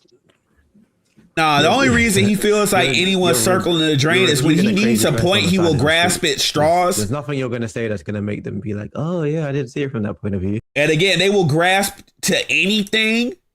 They're like a lawyer, right? A lawyer will not argue in good faith, right? A lawyer's job is just to try to find plausible deniability. Their job is just try to sniff out an excuse or sniff out an area that they can try to argue, and they'll just grab it. But it can be in complete bad faith. And that's what they're doing. They're like slimy little lawyers. They'll go and try to find any little tiny iota, and they'll try to stay on that point if they think they have one. Even if they're wrong, even though they are actually wrong in this instance, they will stay to that point and stick to it. And it's like a life raft. And they'll never let go. And you can show them that they're wrong. I've shown them that they're wrong about everything they've said about me or these Dragon Ball games. I've proven them wrong in this stream. 1,000%. Yeah. I mean, but this is the thing. So I agree. Obviously, I agree with you. I agree with you guys. But this is like a core. It's going to sound extreme. It's a core belief of arena fire players. Like Rose said, like the sequel or the next version of a game should be the old game with things on top. They take that literally. Literally, you should have everything that's in the old version of the old version of the game plus stuff. Don't give me the old stuff and make me pay for it. Yes, because you want to know what? You want to know why? They might have conditioned you differently, but the next game should be like the previous game. It should just be whatever. Like, for example, Xenoverse 3 should be like Xenoverse 2 gameplay wise. Right? We don't want dumbed down, watered down crap. But as far as the content is concerned, every character that was in the previous game, they should be in the sequel. And then it should be whatever on top of that. Yes. How do you not understand that? Now, there are some small exceptions. Like we understand that if there was a licensing issue which was as to why we didn't get like Sage Mode Super Saiyan Goku and we couldn't get him in the next game, fine, that's a guest character situation or a licensing issue, right? If they gave us like Naruto and he's playable in this game, but the license or whatever says it's only for this game and he can't come up in the next game, okay, cool, that's fine. But Dragon Ball characters, they need to get grandfathered into the next game. I shouldn't look up and, oh, we got Super Saiyan Bardock in Xenoverse 2, but let's say that I buy Xenoverse 3 and there's no Super Saiyan Bardock. That's a problem. And it should be a problem. Nobody should just accept whatever they do. It needs to be called out and it needs to be argued, and they need to see that they can't get away with that. If they get enough pushback, they'll change what they're doing. But if they see that they can get away with whatever they want, of course they're going to throw their hands up and be like, whatever, you're going to pay for it or you don't. We got enough suckers that are going to buy this. And that's the problem. You just think that should be base roster. Do you know what's really funny about this argument? And they do believe that. Xenoverse had like 10 years of DLC. And there are probably going to be characters that are resold in Xenoverse because there was 10 and years he of shouldn't DLC. be. I guarantee you some fucking smooth brain is going to go, oh, we already paid for blah, blah, blah in like year 7 of Xenoverse 2. So why are we paying for him again? I think... Yeah, because again, he's only showing that he's not a part of the Dragon Ball games community. Guess what? When we say that they should be a part of that, that's because that's how that's worked in every other Dragon Ball game. And we're not going to take the excuse, well, just get with the times. They should be able to scam you like that now. Fuck no. Their company can die. Their game can die. They're learning that with Sparking Zero. Everyone abandoned that game. The only people that you see on that game are the content creators who still think they can get a couple clicks when DLC drops. And it still doesn't do well. But we're not going to let them get that system started in our community. Your community may have allowed yourselves to be done like that, but we're not going to allow that to get started over here. Oh, no, buddy. I think I'm going to go full C4 on at them at that moment. Like this is starting to hurt my brain. These stupid arguments. Do they really not understand? That's like a new. I mean, you're paying for the salary. All of those things. You're paying for the salary of the people working on the game. Where do they expect the money to come from? From the base game. It, so that's where it comes from. I mean, I paid for it already. You got my money, so give it to me for free in the next game. I mean, in general, fighting games don't even have right? Fighting games don't even have like the most insane, egregious microtransactions. That would be other games where you literally pay like $15 store bought for a skin, like for a skin of like a Glock. But if he wants to attack fighting games, bro, attack fucking DOA 6 last round. There it is, right there. Like that's egregious. That's insane. Yeah, how DOA 6 even got greenlit last round is beyond me. What an embarrassment. They stained DOA 7 before it even came out. Yeah. But no, you got to pay an additional fee. Imagine you got the black tier membership card. You got the gold membership card. We're almost done. We're almost done. The top sucker of Sparking Zero. And instead of respecting you, the company says, you know what? Nah, we got this fool to buy the game. We got this fool to buy the season pass. You know what? We're going to charge this dumb motherfucker again. Hey, pony up another $40, you moron, for these 33 characters that play just the same. No new gameplay, no new super attacks, the exact same gameplay. And this trash-ass rendition of Dragon Ball Sim. My lord. Oh, that's another lie as well. Do you know what? It's a lie. I've actually had it with them. You know what? He makes a good point. You know, next time I go to the chicken shop, I'm going to just tell Boss Man, I've actually paid for this chicken before. I actually remember paying for this before. And I don't want to hear a new price. We've already had this discussion. We've already set the price. And Boss Man's going to go, but this is a different chicken. You're going to go, no, but they're both chickens. Right? Yeah, it's exactly the same qualities. Monday chicken and Tuesday's chicken. They're both still chicken. Bruv, look at the fucking picture he's done of me. That can you see that? Why am I at his knee? Because I step on clowns like you. That's why you're there. Under the boot of perfection with a blast over your head. Getting ready to receive divine might, just erased, Hakkai'd. What's wrong with this guy? You mean in the you mean in the Okay, let's see. Yeah, I mean, they keep on yapping for another 5 minutes. Let me see this. Actually, I didn't even notice this. What's a donut? Isn't kind of dying. His channel is like dead since like I don't know years. But What? Mind you, we're talking, and I don't even know who this guy is. But you know, every time a Dragon Ball game comes out, that's when views are going to be up. And I decide to only do Dragon Ball games. Let's be honest, Naruto games are not popping right now. Right now, yeah, the DLC just dropped for Connections, which I do have to drop a video on that. But because I love doing Dragon Ball games, I don't really care about like chasing views and chasing clicks, because that's how you actually burn yourself out. If you have to force yourself to pretend like you like something like these ass clowns do, of course, eventually you burn yourself out because you're not in love with what you do. But because I love Dragon Ball games, I don't care about the numbers. I know that eventually it doesn't even have to be contingent upon Dragon Ball Super coming back, but I do know Dragon Ball will have its time in the sun again, and obviously Dragon Ball channels will be on the uptick again. It's just how things work. And I don't see anything that's worth pivoting to right now because nothing holds. Like every fighting game that comes out, everyone's already done with Avatar. Now I'll do my gameplay on it because if I like it, I like it. I'm going to play it. But as far as like the YouTube lifespan of like different games, everything's going to have its cycle. Everything. Just the levels of, do you know what? C4 was right. We need to purity test people.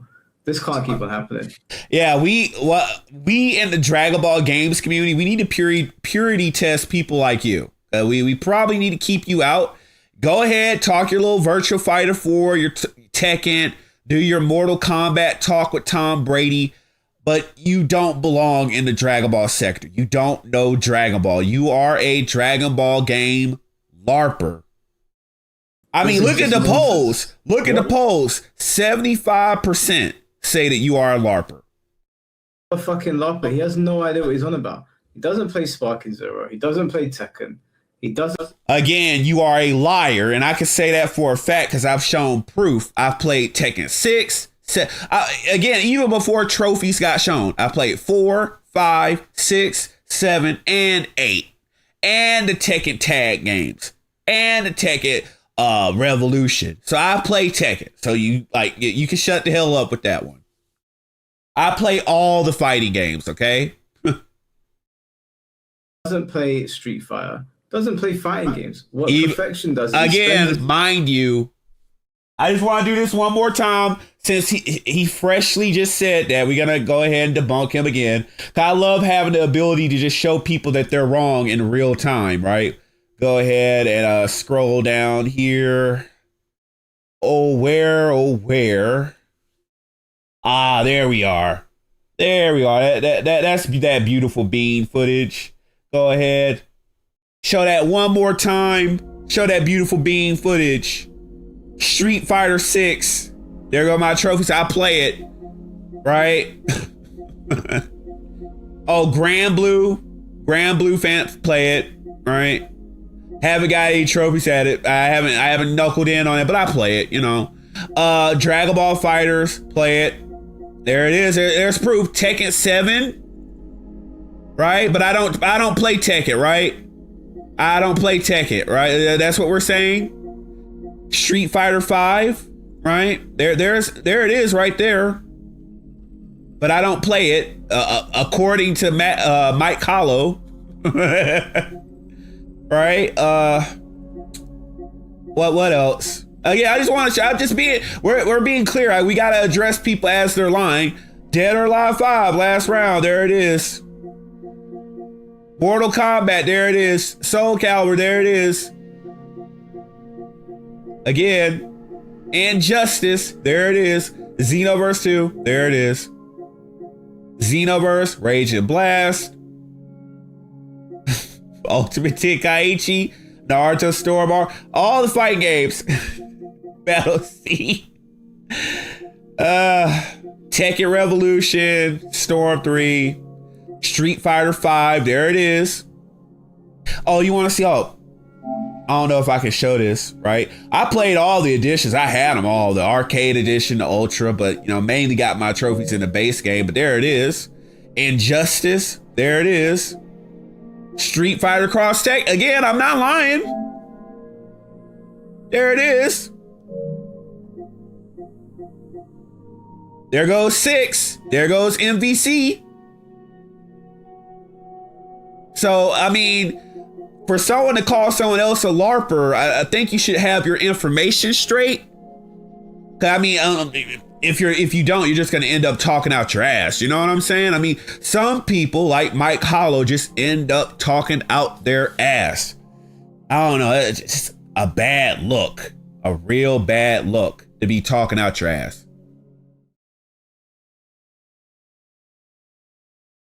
This time, making characters on Xenoverse 3 and then taking those characters and putting them into AI so that he can do ungodly things to them. That's what he does. He's got a whole portfolio of him doing really, really diabolical things to female characters. Yeah, I do those. You know what ends up happening? People running their mouth, lying on me, spreading untruths about me, So you're going to have my name in your mouth and you got a female OC. I explain this. I don't hide that. If you talk shit about me, that's a good looking female OC you got there. Oh, let me get the artists on the phone. Hey, hit the Rolodex of artists. Hey, homie, you go ahead and get to work on this. There goes the character.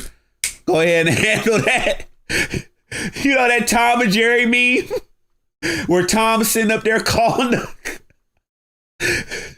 on the phone, calling somebody. That's me to my artist.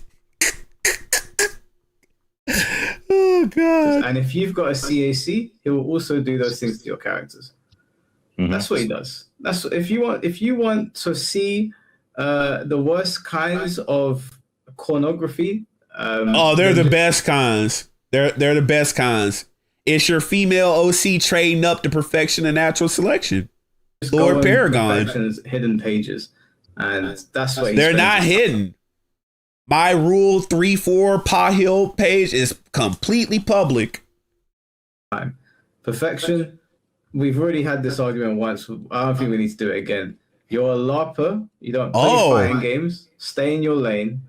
And you know what? I can't stop you from making content that you're allowed to do that. But if we have another conversation, I will make you look stupid. I won't be nice about it.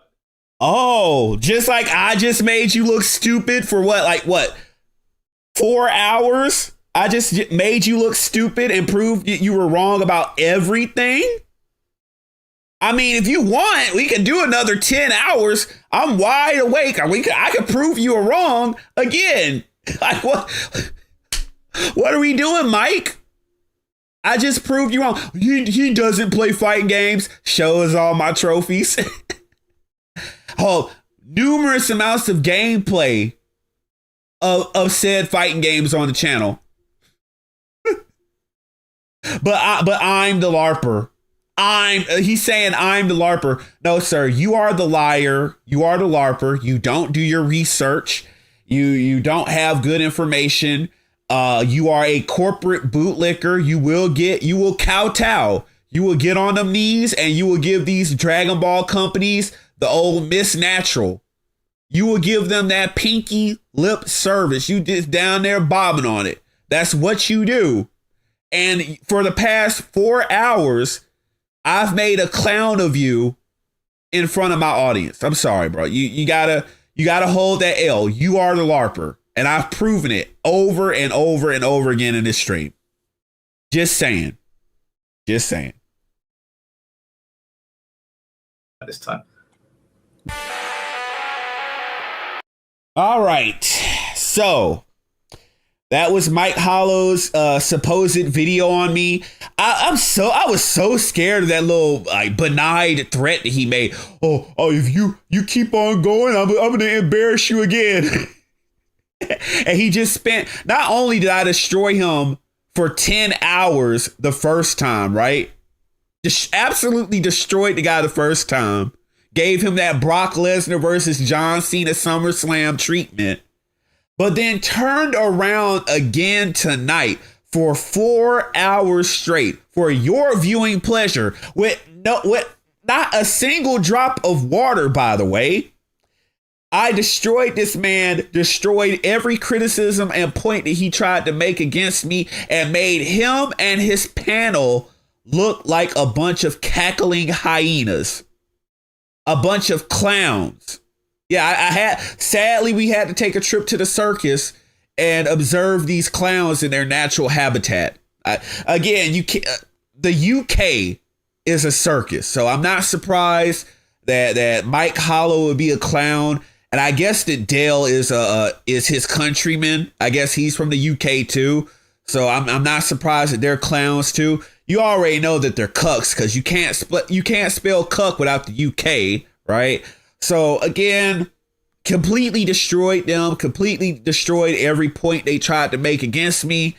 But guys, you already know what it is. Hit that hype button, hit the like button, share the stream. You already know how we do things. Share the stream. Let's look at the poll here. Take one last look at the poll.